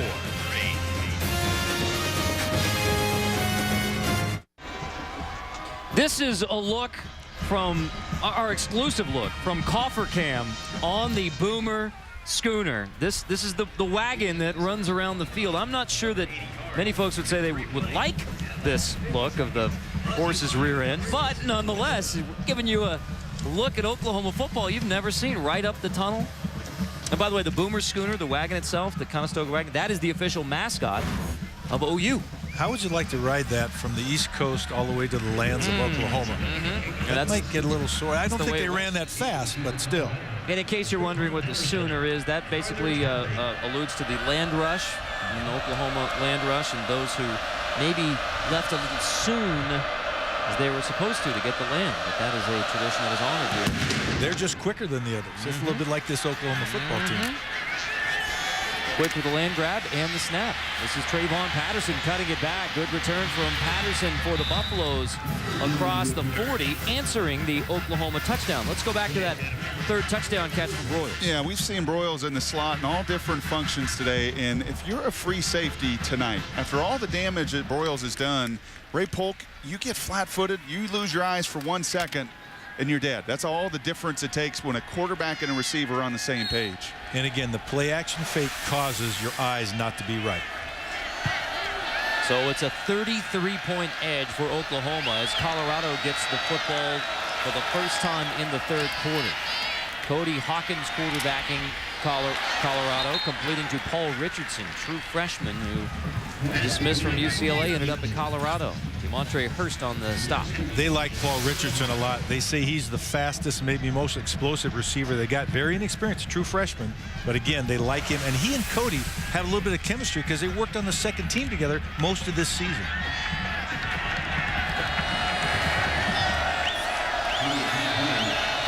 This is 2nd down and 1.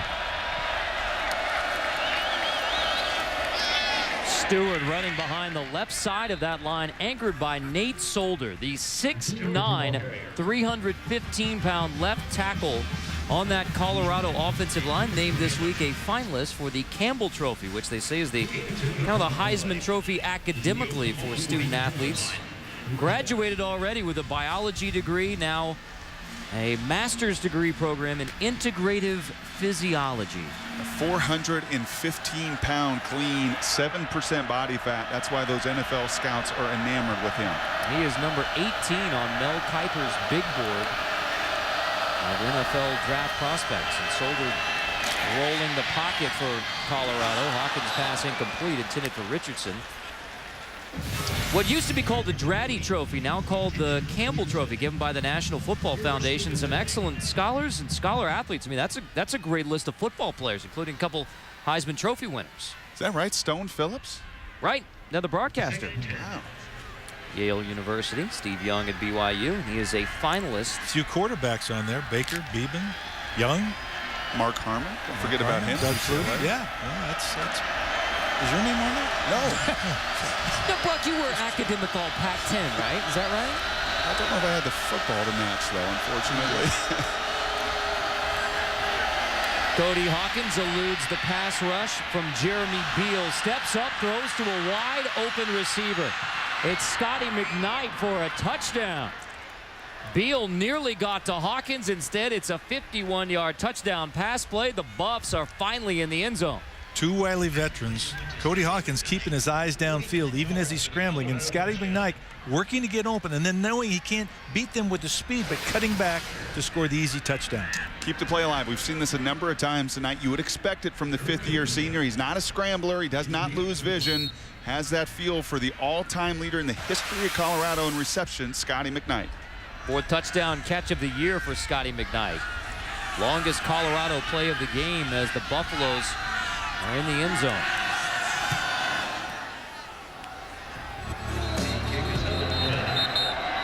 Flag down.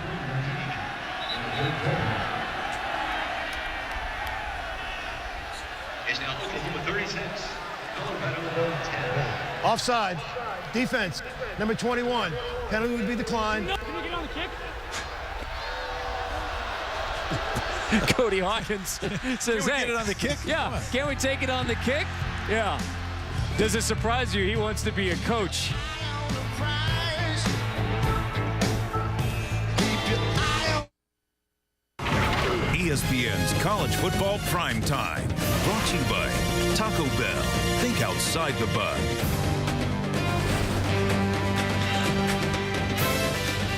'85 championship team honored here at halftime, coached by Barry Switzer. That was a team that went 11-1. The only loss of the year was home to Miami.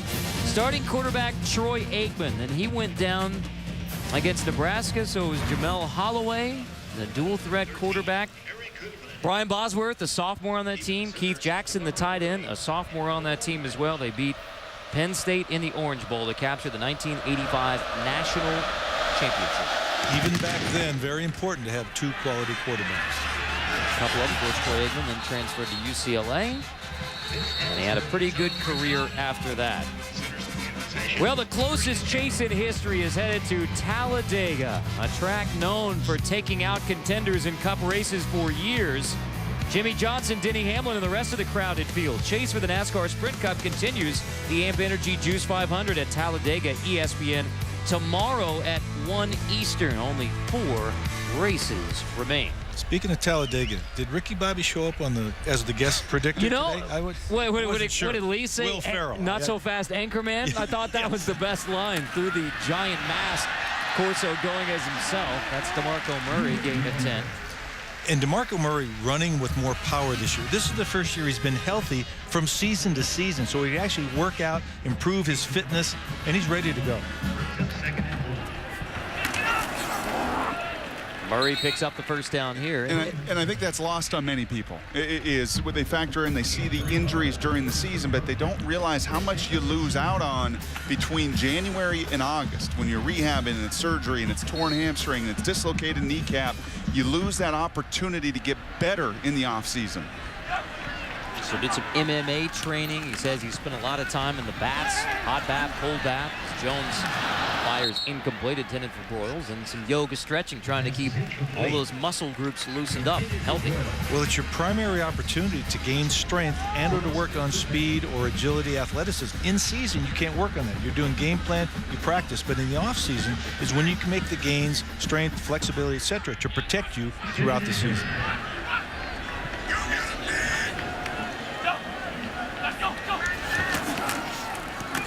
Murray, second down handoff. He now holds the Oklahoma career touchdown record, 59 career touchdowns. That breaks Steve Owens' 41-year-old mark. You think about all of the great players, wide receivers, running backs who have come through Oklahoma, and DeMarco Murray. I think if you polled a lot of even Oklahoma fans, I'm not sure how many would name DeMarco Murray. Now an incomplete intended for Broyles. He's just one of the best all-around football players. When you're talking about somebody that could play fullback, running back, wide receiver, tight end, he could do it all. He probably could play anywhere on defense in the backside too. But again, and return punts and kickoffs. So amazing career. And that production pretty phenomenal when you factor in how much time he has missed and been beaten up over his career here in Norman.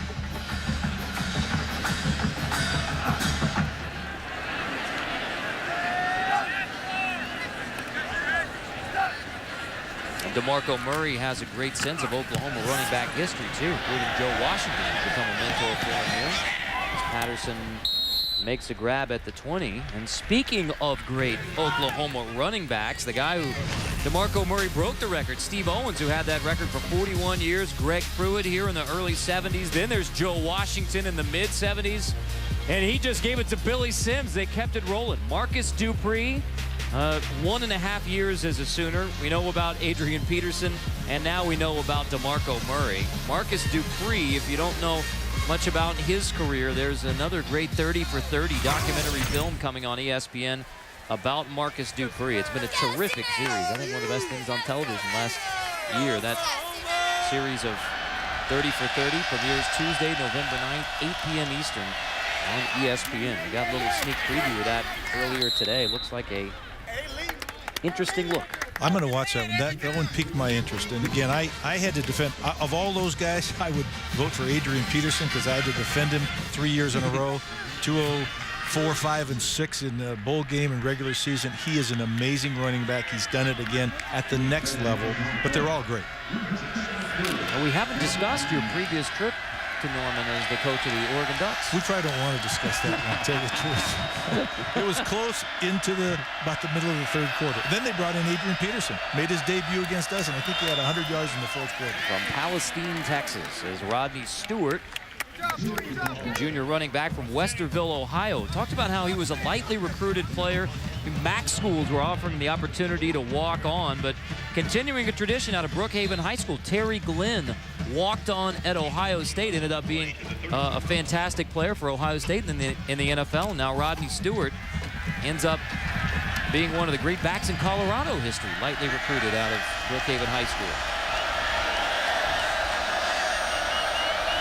Back Darrell Scott, who was a huge recruit for Colorado, ended up transferring because Rodney Stewart beat him out at that running back position. He's now at South Florida. Well, one of the challenges and the reason Stewart was lightly recruited is you're 5'6", 170 pounds. And as you see here with Cody Hawkins, this is the third or fourth tip pass tonight. And one of the challenges, likewise, when you're a 5'10", 5'11" quarterback, a number of those passes can get batted down at the line of scrimmage. Jeremy Beal got to that one, the great pass rushing defensive end for Oklahoma. 5 sacks away from the Oklahoma record there is Jeremy Beal. Stewart takes it on second down into the OU secondary for a Colorado first down to the 46. You know, more walk-ons make it now because more young men, they grow at a different rate. They mature at a different rate. A lot of times in high school, some of the smaller guys you're unwilling to take the chance on. Other times, people grow into their body at different levels. All of a sudden, there are kids that we didn't look at that are playing in the NFL today. So it's a matter of maturation at what time. And a lot of times you wonder, a guy of that size and stature, how willing is he going to be to run amongst those huge, massive men between the tackles? I think you see with Stewart and his production over the years, very willing. 149 in the last Colorado win. That was over Georgia. Hawkins to the air, incomplete, intended for Paul Richardson. Hurst there in coverage. I think Hurst got away with a little bit of an arm bar there. He sort of slowed the receiver down. A receiver looked back like, did you see that, to the official, but got no response. You see again right here. Watch again. He grabs him right there and sort of beats him to the ball, but I think Richardson wanted some help. There's nothing threatening. You've seen that with the corners tonight, both Hurst and Fleming on the other side. There's no fear of these Colorado receivers running by him, so they're squatting on all these routes.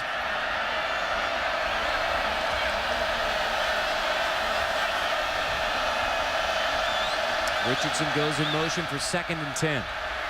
Play clock winding down, handoff inside. Rodney Stewart bouncing it outside on left side of that offensive line again, running behind Solder.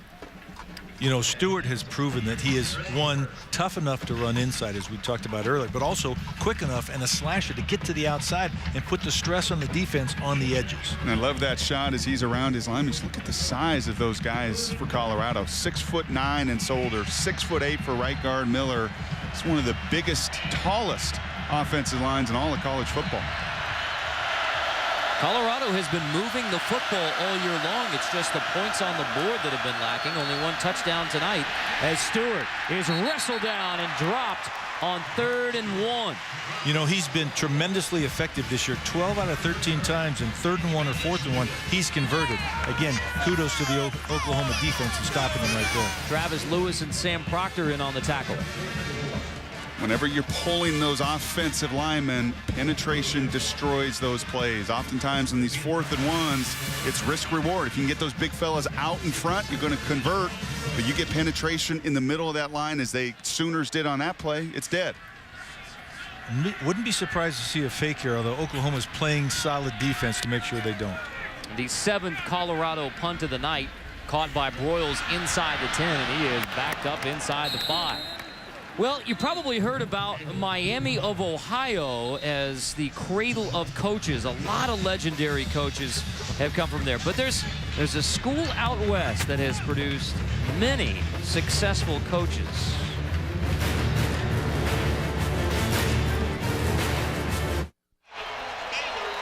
All right, I've got the Grinch and Gumby. Any guesses as to what the furry Halloween costume is? That's a great question. Werewolf, I have no Teen idea. Wolf, Yeah, maybe? yeah. Teen Wolf? I think we got that one. We got that one. I think so. Yeah. That's Obviously an oil can. Oil can Henry. Oil can Boyd. And off to the true freshman fullback, Trey Miller.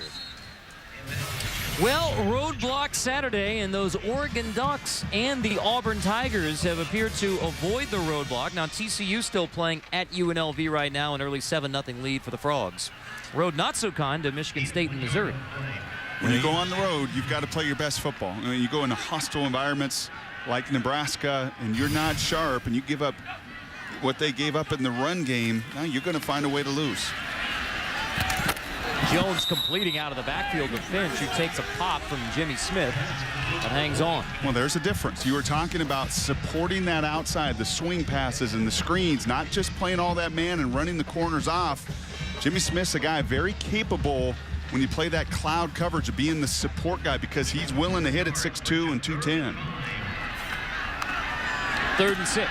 Jones near the goal line, scrambling, sliding near the first down from that spot. It'll be first down, Oklahoma. Pretty good agility. That looks like that ankle's not bothering him very much. I mean, he ran well, and he had the wherewithal to get down and protect his body. Jones hit by B.J. Beatty in the first half and was limping on his left ankle for a bit, but as Mike said, scrambling here to pick up the Sooner first down. First down number 24 of the night for Oklahoma. And just a momentum killer for Colorado. You pin them deep, an excellent punt. You get them into a 3rd and 6 situation, and you can't stop them.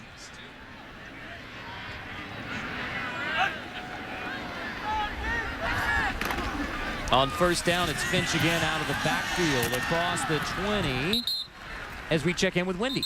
Claire, thank you very much.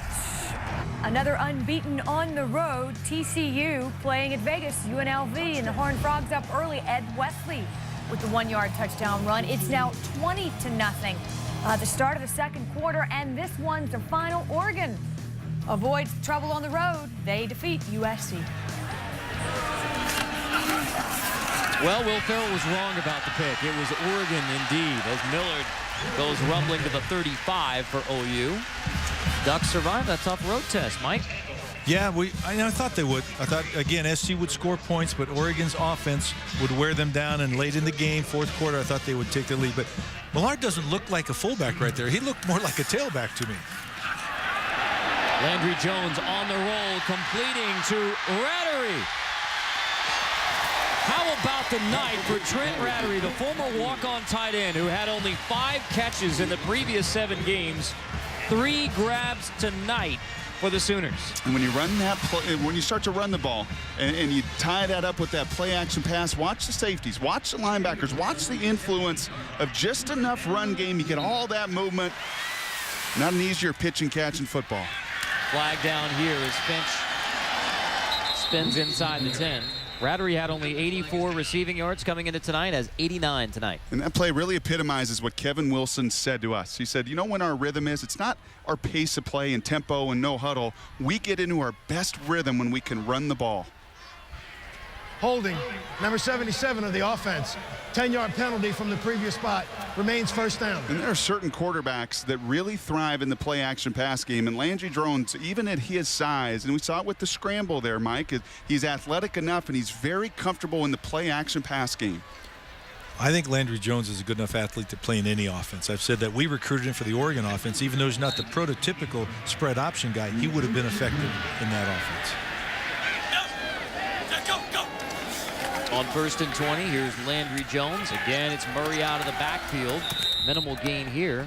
You made the trip to Artesia, New Mexico, didn't you? I did, and I flew out on a mail plane where luggage was stored with a cargo net, and I was worried for my life, in all honesty. And it was about 32 degrees, and it was probably about 30 degrees inside the plane. I don't think they had air conditioning or any heat control.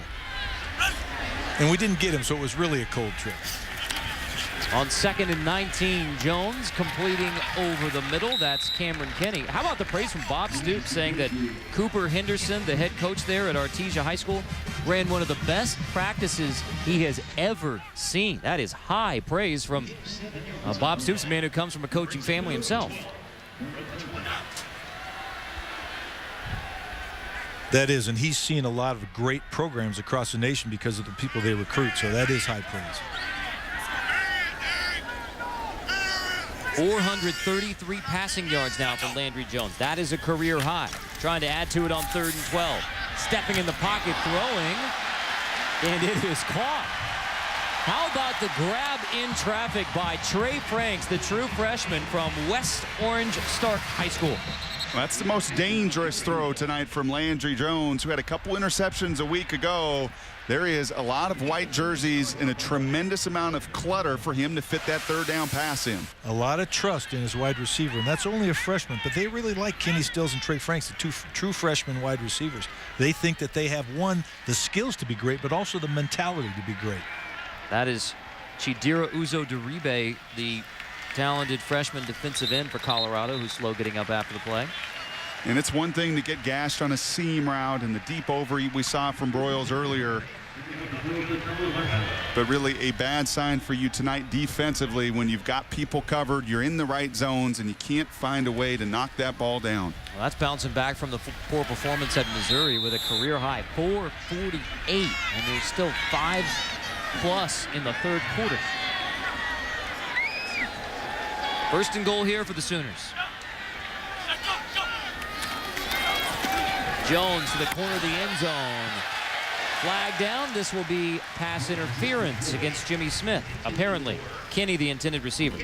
You can say that Landry Jones is in the zone right now. He's comfortable throwing any pass. He has total confidence in the receivers, and that he's going to put the ball where it needs to be put for them to catch it or to get the penalty. Well, it was offensive coordinator Kevin Wilson who said he just seems less stressed this year. Being thrown into that role with Sam Bradford going down. There is no foul on the play for pass interference. 2nd down. No pass interference against Jimmy Smith after all. But I said it was awfully tough for Landry Jones as a freshman to step in and get all those play calls down. Just a lot less stress this season. Well, it's nice when you can throw 18 screen passes tonight and swing passes, and Ryan Broyles is open. That builds your confidence.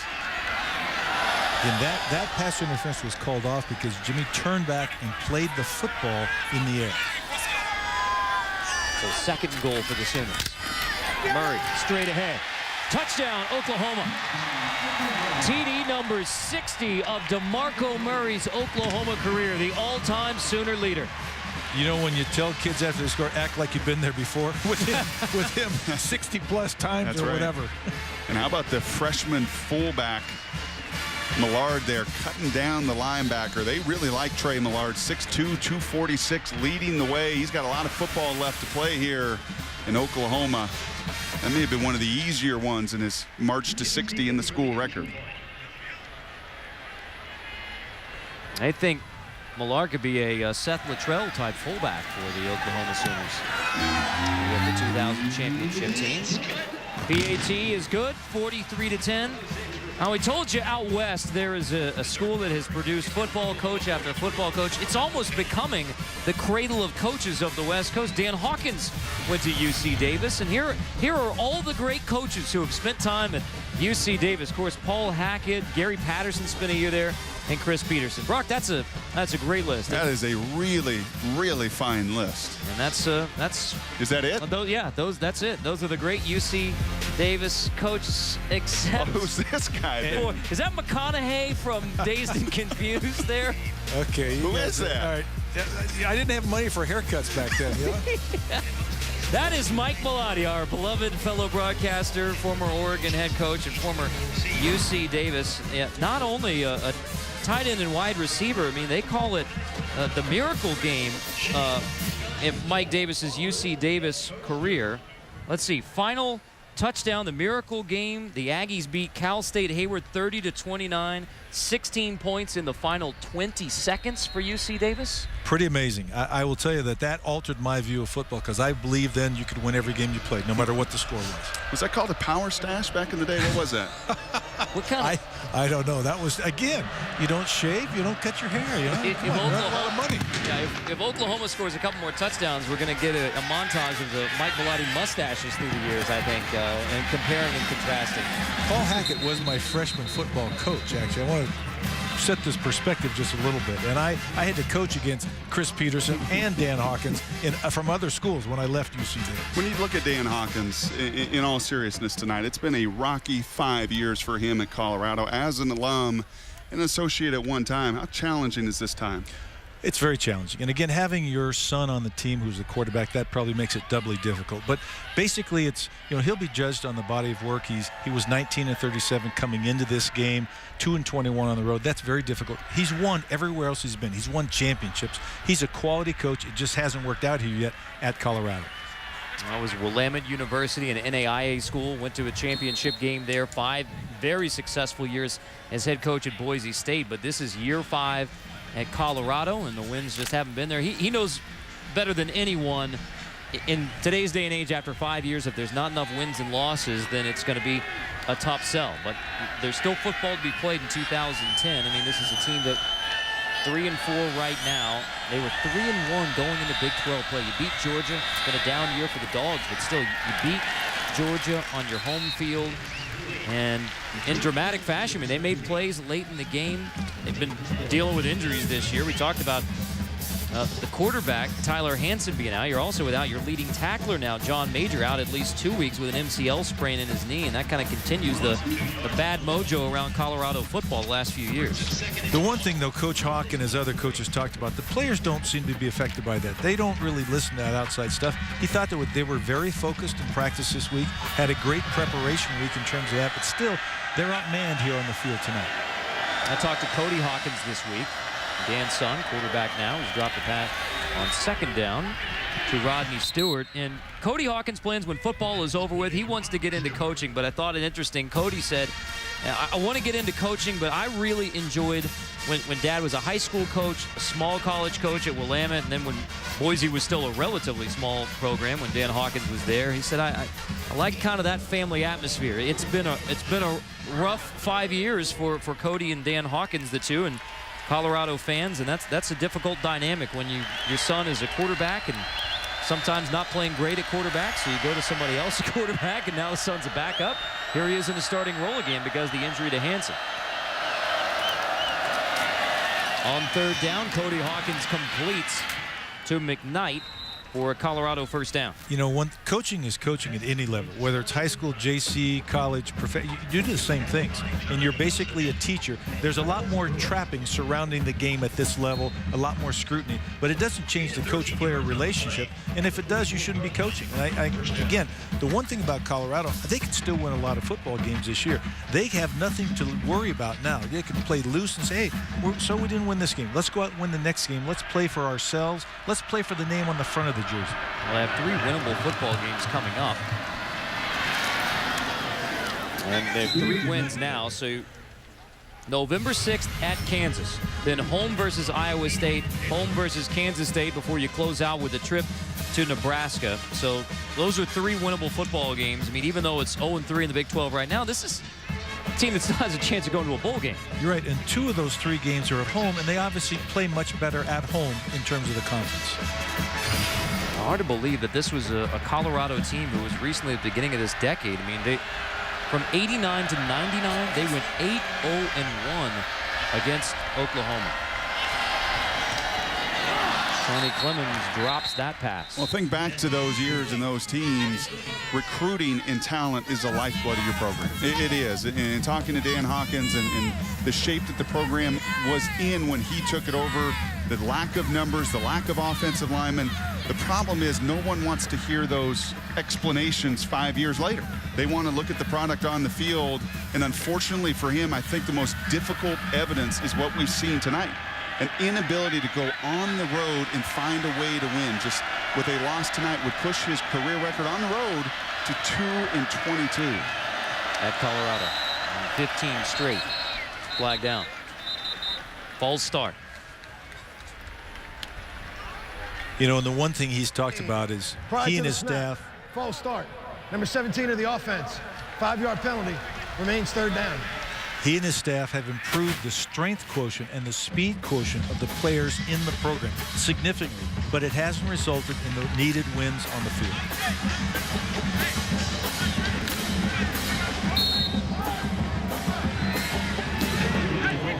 This team's met twice in the Big 12 championship in the early days.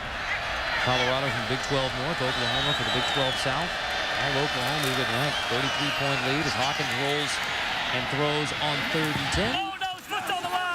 think he bobbled it. He caught it in bounds. Yep. Okay, good. I'm going to say catch by Paul Richardson. Give him possession.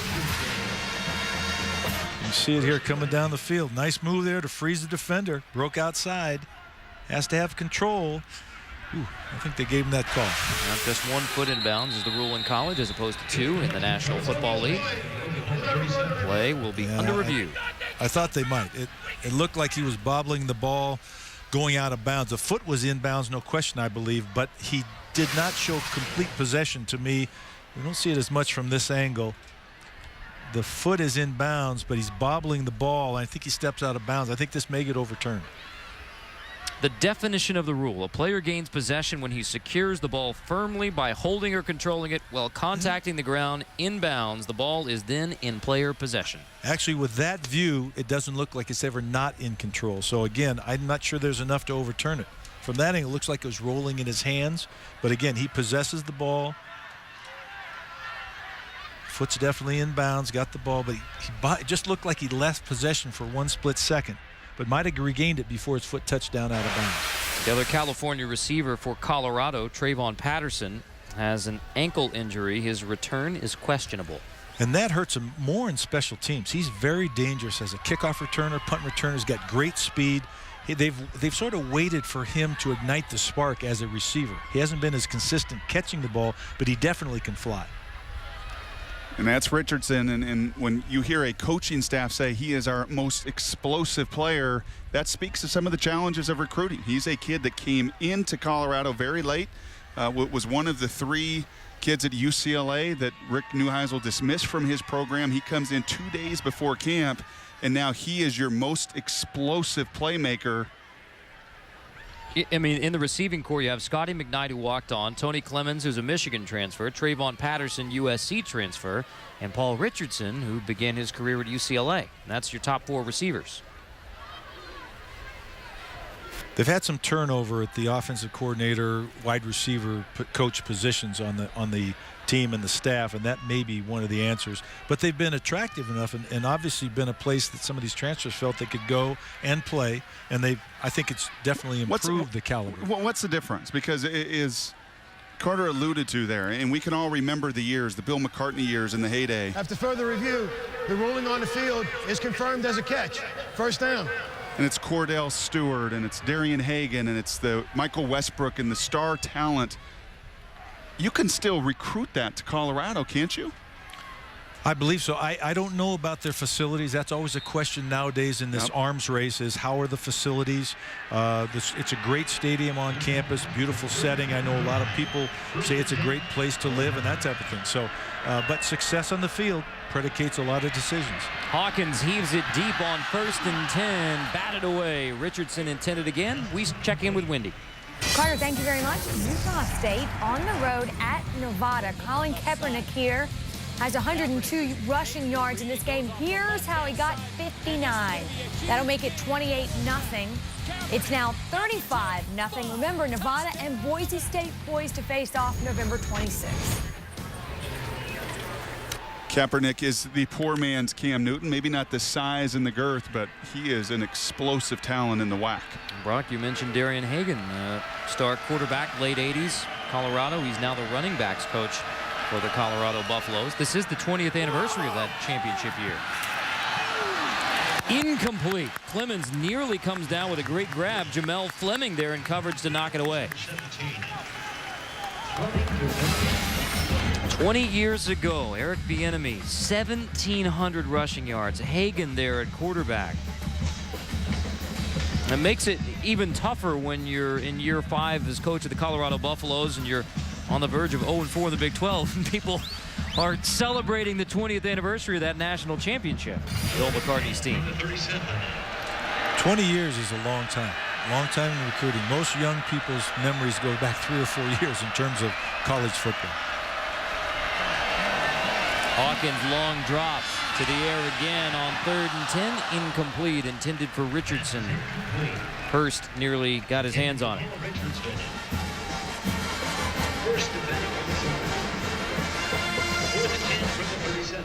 Fourth down coming up for Colorado.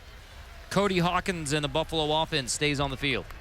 Well, those last 3 plays, pretty indicative. All situations where you scheme one-on-one opportunities, be it on a wheel route, a couple go routes, and just not capable, talent-wise, execution-wise, to deliver a play.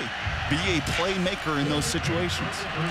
Well, and great coverage down the field. Jameel Fleming, even though he's the boundary corner, they talk about him being the best cover corner they have. Tampa 2 coverage here. Get somebody in the flat. Incomplete, intended for Clemens. Fleming there in coverage. This week on ESPN's Monday Night Football, a critical win in the AFC South. Texans Colts, 8:30 Eastern. Coverage begins 7 Eastern with Monday Night Countdown served by Applebee's. Texans only 2 wins all time against the Indianapolis Colts. One of those coming in week 1 this year. So Arian Foster and Peyton Manning's numbers from week 1 when the Texans defeated the Colts despite some pretty good numbers from Peyton. Brock, can you explain that to me when you throw those kind of numbers up there and you lose? I mean, wow. Well, I think when a guy runs for 240 yards against you, it's a tough day. Brock, the backup for Peyton Manning and the Indianapolis Colts as Murray picks up a couple. What are the main things you picked up from being in those QB meetings with Peyton Manning? Oh, he's brilliant. As much as you want to talk about his talent and his ability to throw and his accuracy, I have never, even in any career beyond football and the other things I've been fortunate to be around, one of the 3 brightest guys that I've ever spent time with. His ability to take in so much information and process it as rapidly as he does. Again, all of the things you don't talk about as a quarterback. Landry Jones, we spent time tonight. You see the highlights and the yards. You don't look at him running this system. All the checks at the line of scrimmage, making sure you get people in the right spot.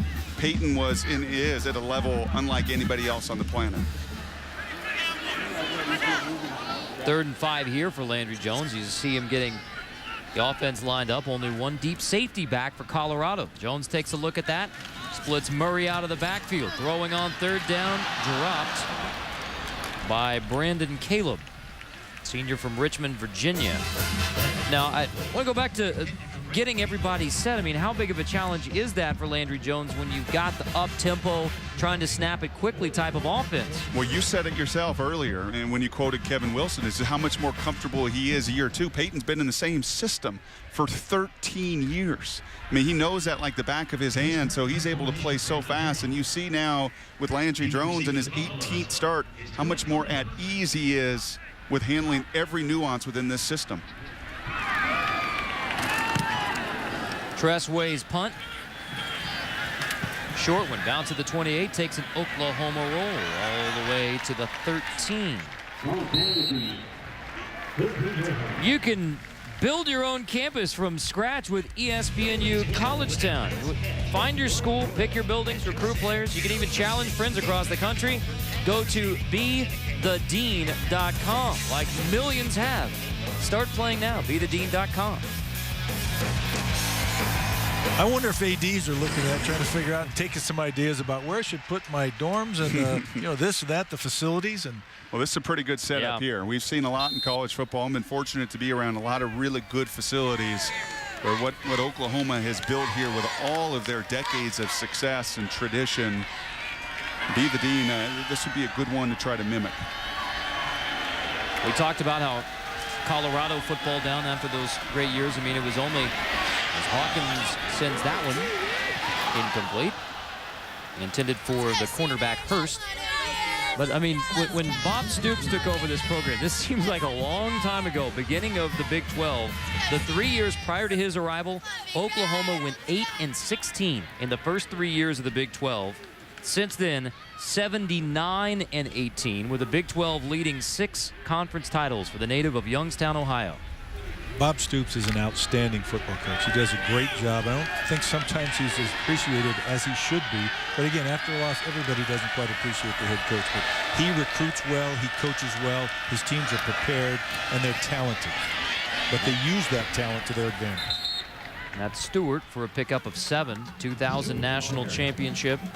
And when you look at Oklahoma, I mean, last year was a disappointing season with 4 losses. Now, they had their starting quarterback, the #1 pick in the NFL draft, out for most of the year. Then this year, I mean, what does it say about last year's Oklahoma team that Sam Bradford went 1, Gerald McCoy 3, Trent Williams 4, Jermaine Gresham 21. That's 4 of the top 21 picks in the NFL draft off of the Oklahoma Sooner football team of 2009. Well, what it says is you send that DVD of the first round to every recruit. Pass incomplete intended for Clemens. Maybe including the signing bonuses of a few of those guys as well. Well, there's no question that enters into recruiting. The concept of being a farm club for the NFL, where are you going to go where you get the best opportunity for exposure, best coaching, and that type of thing. Many schools across the nation use that as a recruiting ploy. Do you think more so now than, and you were around it a long time, Mike, and not to age you by any means, but do you think more so now than decades ago? Yes, simply because the sports athlete is making so much money. It's unbelievable. And they deserve it because it's a physical game and the career could end at any time. But it's, again, and not a lot of people make it at the NFL level. But those that do, and those that can play and get the salaries for and the tenure to get retirement, etc. It's an amazing profession. And you get paid to play the game you love. Now, Bob Stoops this year has played more true freshmen than he has at any time in his career. 13 true freshmen. That's something that has changed a little bit for Bob Stoops in playing true freshmen, and in part because guys leaving a year early for the NFL being more physically ready out of high school. We had a great conversation with Coach Stoops the other day, and he talked about kids who stay for 5 years because of all the training that they do. Sometimes they're not healthy for that 5th year, and the good ones will go out anyway. If they get hurt, you don't get the year back. And again, Oklahoma now opening up that running game just a little bit as we see here on the field. But I think the whole thought process about redshirting freshmen has changed. Now, one of those talented freshmen down on the field as we head to the 4th. We'll take a look at OU's potential path to the BCS title game when we come back for the 4th.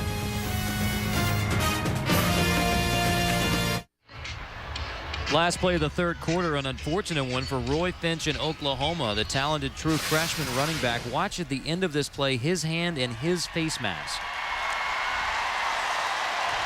Yeah, unfortunate because he already missed 5 games with a hairline fracture in his foot. Hopefully that hand is just bruised and there's no other problems. That's the true freshman running back who they have so many high hopes for around Oklahoma. New quarterback, quite a few new players now for Oklahoma. Drew Allen in at quarterback. Landry Jones, what were his numbers? I'm curious because, wow, what a night. 32 of 46, 453 yards, 4 touchdowns, 0 interceptions. Those pretty good numbers? Those are good numbers. Those are career numbers for some people. Jermaine Calhoun is in at running back now for Oklahoma. Drew Allen, redshirt freshman quarterback. There is a flag down as Jermaine Calhoun across the 50-yard line. And now if you're Colorado, you want to stop them. You want to make sure. And again, you have a limited number of travel squad people to play. So, and they're a little bit dinged up on defense as we talked about. But again, for the next week and for the next game, because this game may be out of reach right now, but you want to keep some pride in your team. More than 4 men in the backfield of the offense. 5-yard penalty from the previous spot. Remains 3rd down. Our Amway positive performance is Landry Jones, bouncing back from a tough one at Missouri. 0 for 7 with an interception in the 4th quarter. All big numbers tonight. I want to talk about accuracy. Watch how many times these receivers, all 4 of those highlights, they don't have to flinch. I mean, it is on stride. That epitomizes accuracy and timing and everything else you want to describe in the passing game. And he and Ryan Broyles just on the same page, and that will pay dividends in the final 4 Big 12 games. Yeah, those guys need to stay hot because they've got Baylor and Oklahoma State coming up down the road, and those are going to be 2 really good football teams. 33-point edge for the Sooners in the 4th.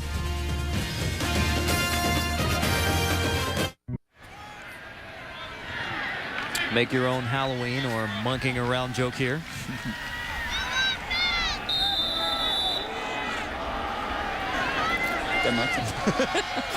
Oklahoma by 33 here against Colorado. It's the backup quarterback Drew Allen who takes a sack on 3rd down. Is that the first sack of the night? It is. Forrest West gets to Drew Allen. I'll tell you what's not monkeying around, unfortunately for Oklahoma, is a couple injuries now that have popped up. Remember, Tyler Evans went out earlier, starting right guard. He collided with the ground in his head and neck. You saw his backup, Lovepack, come off the field. Obviously, the biggest question mark will be Roy Finch, the freshman phenom running back, goes out with a hand-wrist injury. Actually, it's a good sign to see him up and about a little bit.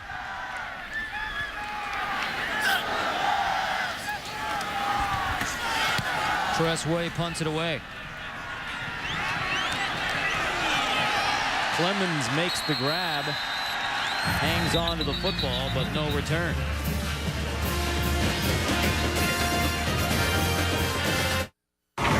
ESPN's College Football Prime Time. Brought to you by Dr. Pepper. There's nothing like a pepper. And Pizza Hut. Enjoy all your favorite pizzas at new lower menu prices. Your favorites, your Pizza Hut. Bud Wilkinson, Barry Switzer, and Bob Stoops helping Oklahoma become the winningest program in major college football since World War II. Joe Washington, a big part of that. And they mentioned earlier how he's really become a mentor for DeMarco Murray. DeMarco said, you know, honestly, being from Las Vegas, he didn't have a great sense of the history of Oklahoma football when he came here, wanted to develop his skills as a running back at the place where Adrian Peterson played, but he's really grasped the legacy. OU's career rushing leader, almost 4,000 yards. He finished as a finalist in the Heisman Trophy, both his junior and senior years. Now, DeMarco did tell us that he noticed Joe used to carry the football a little sling it out a little bit loose. He tried that in practice and was quickly scolded. DeMarco who said, you keep that right in the rib cage. Cody Hawkins sends it long on second down, incomplete, intended for Paul Richardson. It really speaks to success building upon success. And when you have the tradition and the greats and the history, and you have the success that Oklahoma has had, 7 national titles, 42 conference titles, including 3 of the last 4. It fills the stadium, it builds the facilities, it allows you to recruit. It gives you the opportunity to build a foundation where you can have the run that they've had. You're right. And, you know, Colorado has an issue, too, with Cody Hawkins, and that they need to protect him because right now he's the only quarterback that they want to play. They've got 2 true freshmen. They don't want to burn their year. And you might want to get Cody out of the game at some point because to protect him for the remainder of the season, or at least until Tyler Hansen can return, they don't have that choice tonight. And the problem is he got 2 true freshmen as the backups right now for Colorado, so they don't want to burn their red shirts. 2 true freshmen who haven't played. This will be the 7th 3 and out from Colorado tonight. And you see a little bit of a danger sign if you're Colorado. Even the backups of Oklahoma come in. Emmanuel Jones there, the walk-on cornerback, same technique that the veteran starters have had. I'm just going to squat on you. I'm going to sit on every one of these routes. I am not fearful of anything you're going to do to me. Gross-Nickel, the freshman punter, bounces it at the 35. Broyles lets it bounce, catches it on the bounce from the 28. OU BCS Talk is next.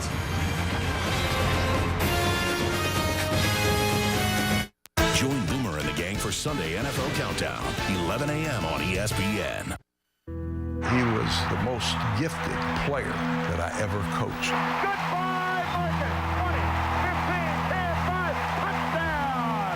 The American freshman Marcus Dupree. Those that saw him play know what they saw was greatness. He was Marcus Dupree. He just vanished. 30 for 30 premieres November 9th at 8 p.m. Eastern on Marcus Dupree. The man they call the greatest that never was. It's a fascinating story. Number 30 for 30 on Marcus Dupree. I mean, Barry Switzer, who had phenomenal talent here at Oklahoma. Remember, he won a Super Bowl with the Dallas Cowboys and says he's the best talent he ever coached. The best that never was. I'll tell you what, you know, when young men don't get a chance to take advantage of the gifts that they're given, it's really hard. And as a coach, that probably is more frustrating than anything else. We recognize great players sometimes, and there are things that just work against them in their lives or from a physical standpoint, injuries, etc., that take it away. And I don't know if there's anything more difficult to deal with as a coach. Well, this is Jeremy Calhoun down on the field for Oklahoma, the backup running back, sophomore out of Ben Wheeler, Texas. It was down as some injuries start to mount now for the Oklahoma Sooners. And that's what again, at this time of the game, what you want to do is get the game over with. You're leading. You don't want to get people hurt. You still have to play the game, but you want kids to play hard, because when you start to slow down or ease up is when you see injuries occur. So we've seen Tyler Evans leave the game early for Oklahoma. Then the guy who slid into his spot at right guard, Brian LePack, had to come off the field. He's back out there now for the Sooners, and now it's the backup running back, Jeremy Calhoun, who is down on the field for OU, being tended to by the training staff. Well, you talked earlier about the fine line it is with so many of these kids and the talent to get to the NFL, and how remarkable a story for Oklahoma to have 4 first-round picks last year, 2 of the top 3. You've got to find a way to stay healthy. You've got to develop your talents. You've got to play on good teams. And people, I don't think, always understand, Mike, just the freak nature and the timing. And you can get an injury like this for Calhoun, just a sophomore, and how devastating it can be to a career. Well, and you have 85 scholarships, and a lot of times the average team has about 80 of those filled per year. You really don't have 85. And again, if you're trying to redshirt some people, it's just difficult. And there is no waiver wire. You can't claim people or say, hey, come on, we just lost a couple kids, we need more. That's a good point. And I think a misperception out there is with 85 scholarships, all these schools, you see them sign 20 kids at 25. They must fight that. Dan Hawkins in our production meeting said, this is the first time we've ever been close in my 5 years to getting to 85 scholarships. Brennan Clay in a tailback now, and he drops the pass from Drew Allen, the redshirt freshman. Yeah, there's always some form of attrition, either due to academics or injury or a decision. Somebody changes their mind or gives up football. And again, I think the average, as I said, is between 80 and 81 for most teams. And again, if you have any type of problem situations, you can only sign, 25 per year up to a maximum of 85. And you saw that played out tonight, I think, on national TV with USC against Oregon, run out of gas. And the number of transfers they had, the lack of scholarships, how much that's going to hurt them in years to come. Inside screen, Franks for a first down for OU. Franks picking his way into Colorado territory. And you notice a nice matchup of plays. They're throwing the swing screen or in the flat all game long. They're tying it now to the middle screen. As you come back, you'll see the receiver come back inside. So Colorado's defense is split in 2. And again, some of the linemen are just getting up and not even seeing the screen come back at him. Tackle that guy before he gets going, because he's got some speed.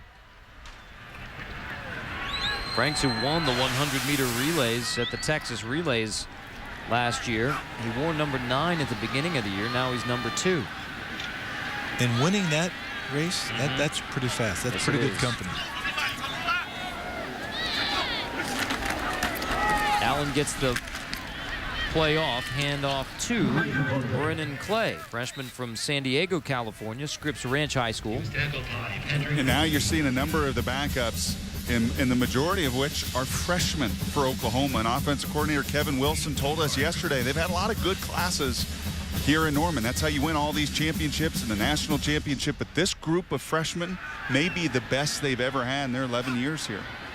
That's scary for the rest of the league in the future.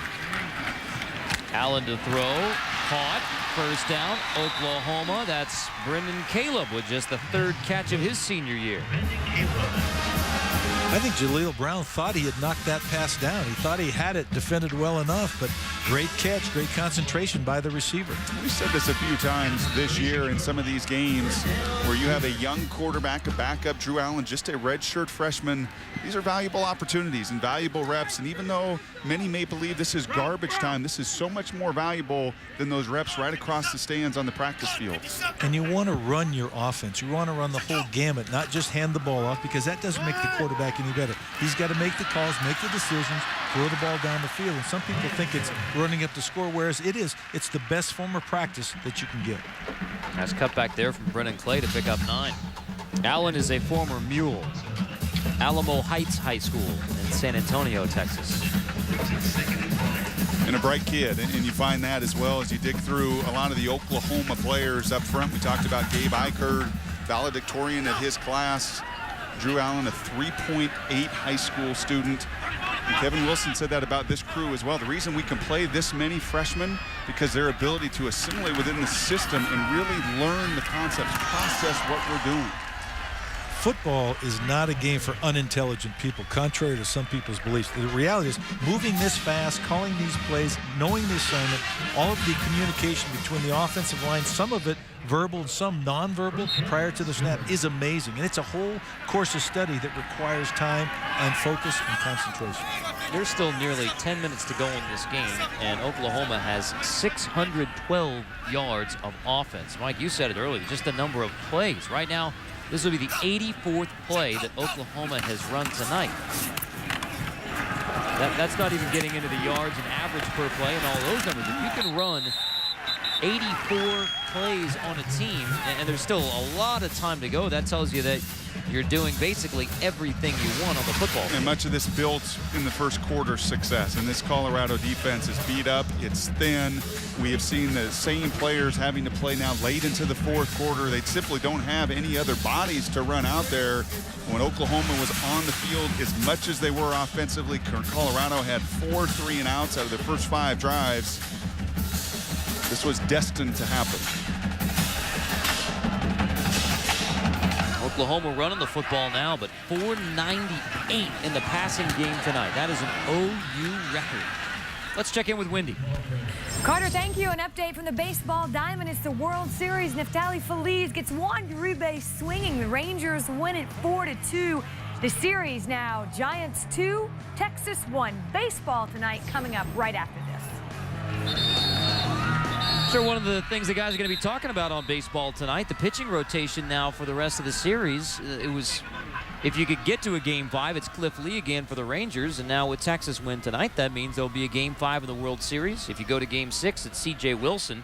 Had to leave the last start for the Rangers with a blister. ESPN complete coverage of the Texas Rangers in the World Series for the first time, as well as the beginning of the season for the Stars and the Mavs. What the heck is going on with the Dallas Cowboys? All available at ESPNDallas.com. We're just up the road from Dallas, Texas, home of the Red River rivalry game between Oklahoma and Texas. Won this year by OU for the first time in 3 years. You know, Michael Sapili shaken up on that last play. Colorado can ill afford to lose another good linebacker, Major, going down last week for several weeks. And again, you can't decimate that crew. You need to start like a baseball team. You want your defense to be strong up the middle. And the linebackers have to be the key to hold the whole thing together.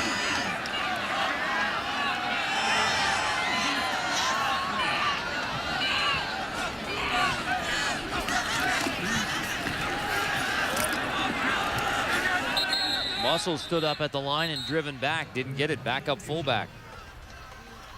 What did we learn from Oklahoma tonight? We learned that they can get the ball on the edge. Landry Jones is a very accurate passer, and if he distributes the ball correctly to guys like Broyles and Murray, no matter where they line up, they can be tremendously effective. 4th and 1. OU looks like they will go for it on 4th and 1 and pick up the first down. Jeremy Calhoun dives for an OU first down. That play may be more important for some of the coaches at Oklahoma, wanting to establish that physical presence, wanting more punch at the line of scrimmage.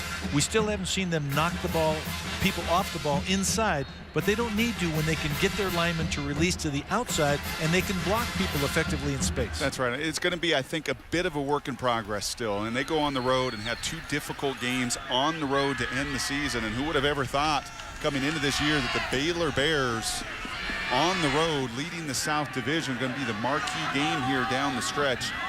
And I don't think Oklahoma is going to be a blow you off the ball. This isn't the 2008 Oklahoma. This isn't Lode Holt. This isn't Trent Williams. This isn't the mass that you have up front.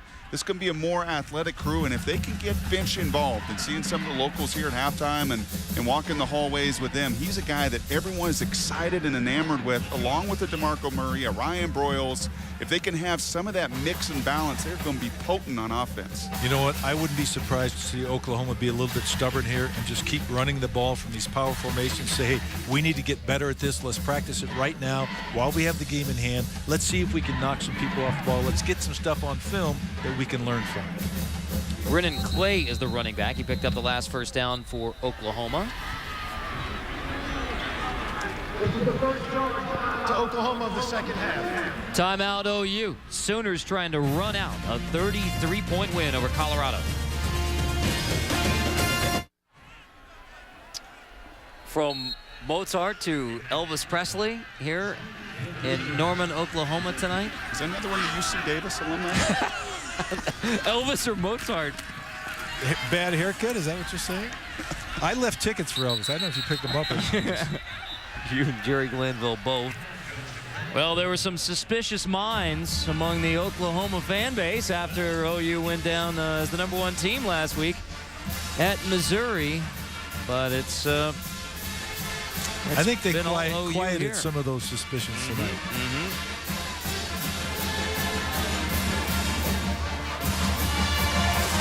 They went as OU cheerleaders, pulling that look off.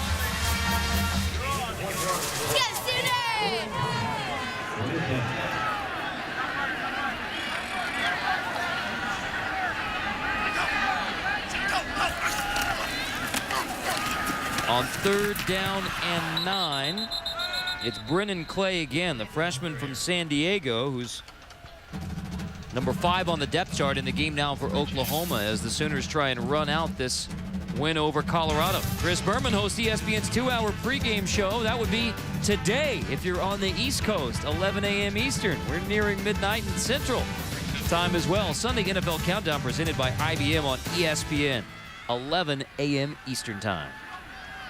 They're going to run the ball again. This is what I said. This is a training reel, both on the field for those young men and then so they can watch it and figure out how can we run the ball better and more consistently. Drew Allen is the quarterback now for Oklahoma. And he hands off. Clay will be stopped short, so Colorado gets the football, but Oklahoma runs time off the clock, and as you said, just getting the practice reps for all of those backups. Our protection spotlight brought to you by Castrol GTX shows you how much time Landry Jones had all night for the Sooners. There still may be a work in progress for some of the downhill physical elements of the run game, but this very athletic offensive line for Oklahoma gave Landry Jones plenty of time. And look at the space between him and the defensive line. You have that much room to throw. You can be pinpoint in your accuracy. And let's give some credit to Josh Heupel as well, quarterback coach. Sam Bradford was tremendously accurate and poised, and his fundamentals flawless. And you saw tonight Landry Jones on a career night, 32 of 46, 453 yards, 4 touchdowns. Kevin Wilson, coordinator, said give Josh Heupel some credit of growing these young quarterbacks. What I saw tonight, Coach, was pretty much flawless. Great job and a nice mix of protection. Some max protection, some play action screens, get the ball out, move the pocket a little bit. Again, nice plan, nice execution. Technique, fundamentals, no wasted movement. The ball stays high, quick release, tight spirals. Just very well coached. Heupel was the quarterback on the 2000 championship team for Oklahoma. There's Cody Hawkins to the air on 2nd down. That is incomplete, stopping the clock at 3:48. One thing you've noticed, too, Colorado's been throwing the ball down the field more for 2 reasons, I believe. One, the trajectory of the balls are not going to get blocked. They haven't thrown the underneath control passing game type stuff because too many of those got blocked early. They also are trying, because they're not very effective on 3rd downs and 1st downs, to get yardage in big chunks. Trying to create some breathing room, but as we've alluded to a number of times tonight, doesn't take us up here in the booth. You're seeing it on TV as well. Velcro coverage on all the receivers tonight. Baseball tonight coming up next. It's Oklahoma running its home winning streak to 35 straight. Scott McKnight makes the catch there to convert for Colorado. Keep the Buffaloes in possession across their own 20-yard line. It will be another tough loss for Colorado, falling to 0-4 in Big 12 competition. 15 straight road losses. They'll be 3-5 on the year with 4 straight losses after a 3-1 start, including that home victory over Georgia. That's the last win for Colorado. Scotty McKnight, one of the captains of this team and a leader on the field, one of the guys that the coaches talked about, just can get everybody fired up, can keep them working, leads by example in practice, and just makes plays all over the field. And his dad, Scott, played at UC Davis with Dan Hawkins. Yep. I think that's why we lost him. Otherwise, he'd have walked on at Oregon. We actually did talk to him. When he had a chance, he walked on at Colorado. He would have been a great addition to our program. Southern California grew up playing catch with Mark Sanchez, now the quarterback of the New York Jets via USC.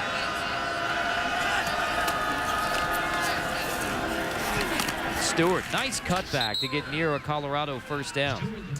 Now, this has been a very difficult stretch and road for Dan Hawkins and his son, Cody. And you just talk to Dan and you talk to Eric Keesaw, the offensive coordinator, and they all remarked at just how phenomenal Cody has been with handling this, because he has been butchered, to put it nicely, in Colorado and the Denver market and everybody else, and all the heat and all the criticism and everything that always comes down on two figures. We've talked about this in college football and NFL. There's the buck stops with two people by and large, and that's the head coach and the quarterback, and in this case, both of them related. You're right, and Cody is, as I said, top 5 in every major passing category, and 1, 2, or 3 in several. So, I mean, he's going to be one of the best quarterbacks in terms of his ability to throw the ball in Colorado football history. But again, the wins haven't been accumulated at a pace that people will respect what he's accomplished. Rolling under 2 minutes now. Baseball tonight coming up next, recapping the Rangers' 4-2 win over the Giants. Game 3 of the World Series down the road in Arlington tonight. Cody Hawkins to throw on first down, tipped and incomplete, intended for Tony Clements. Well, coming up later today, if you're on the East Coast, it's BCS Countdown presented by Discover Card. The new BCS poll will be revealed 8:15 Eastern on ESPN, continuing 9 Eastern on ESPNU. And now let's start to think about how this affects the Oklahoma Sooners. They have Michigan State, Missouri going down next week. 4th-ranked TCU goes on the road to play Utah. So another of those schools, either TCU or Utah, who's ahead of Oklahoma going into this week, is going to fall. And Mike, you talked about Alabama's the only other team in that BCS top 10 with a loss. That pass batted away from Clemens. So a very tough road ahead for Alabama. They go to LSU, have Auburn at the end of the year, potential SEC championship game. The Sooners, a couple weeks, if they take care of business, could be right back in the BCS title game picture. You're right, and college football is a crazy game. You never know week to week who's going to win or who's going to be hot or what the matchup might be, but Oklahoma certainly has a chance to be the best one-loss team if they finish out this season strong. And again, Alabama has a tough road, as we talked about, playing both LSU and Auburn before the end of the season. Not going to see change at the top 4 of that BCS. Maybe Oregon climbs a little in some of the computer rankings as they beat USC, more of a quality opponent, and Oregon's going to grow in those BCS rankings when they take on the Arizona and the other ranked schools within the Pac-10. So let's give some credit to Auburn today. The first #1 over the last 3 weeks to handle going on the road. And Gus Malzahn, you know, I really, really appreciate, I got to see Auburn twice last year, year 1 of that system. And Gus Malzahn, I think, does a tremendous job, a little bit like Oklahoma. And Kevin Wilson said, we need that physical element to go with all this quick passing game and everything we do. And Auburn's got that going. That is so difficult on a defense. When you play at the pace they do, when you throw it, a lot like Oregon as well, but when you can combine that run element, it puts you in such a bind defensively. And I think why both of those teams were able to handle going on the road and getting it done this weekend. You're right, and when your power running game is supplied by the quarterback, as actually Jeremiah Masoli provided last year for Oregon, is now doing the same thing for Ole Miss. But Cam Newton, my gosh, I don't think you can tackle. No, absolutely, no question. You vote today, there's no doubt about it. And as we said, even if Auburn were to lose down the road, I don't know that it'll go away from Cam Newton, because he doesn't make mistakes. He doesn't turn the ball over. He is a force to be reckoned with. And what a statement for college football. The Heisman Trophy winner a year ago, Mark Ingram, was on nobody's preseason list. Cam Newton was on no one's list this year whatsoever. And as I said, I think clear-cut right now within that conversation. I don't even know.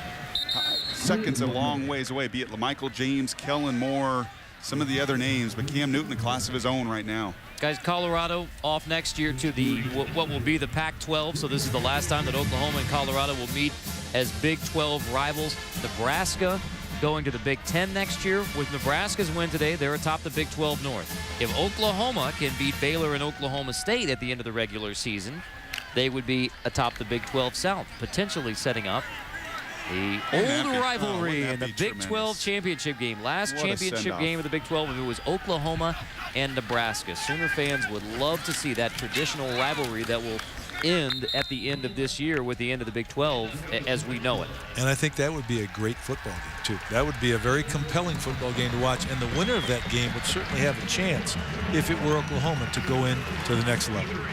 Well, the question going into tonight was, would the Oklahoma Sooners take the fight to the Colorado Buffaloes? Big time, early and often. A 33-point win for the Oklahoma Sooners, bouncing back from the loss at Missouri that cost them the #1 ranking. They're 9. New BCS rankings, how high will the Sooners climb? They take care of business against Colorado 43-10. Up next on ESPN2, it's Baseball Tonight, driven by Chevrolet. From Brock Heward, Mike Velotti, and our entire ESPN crew, I'm Carter Blackburn. This has been a presentation of ESPN, the worldwide leader in sports. The Sooners bounce back from the Missouri loss to win their 35th straight home game in Norman. In convincing fashion, a send-off for the Buffaloes.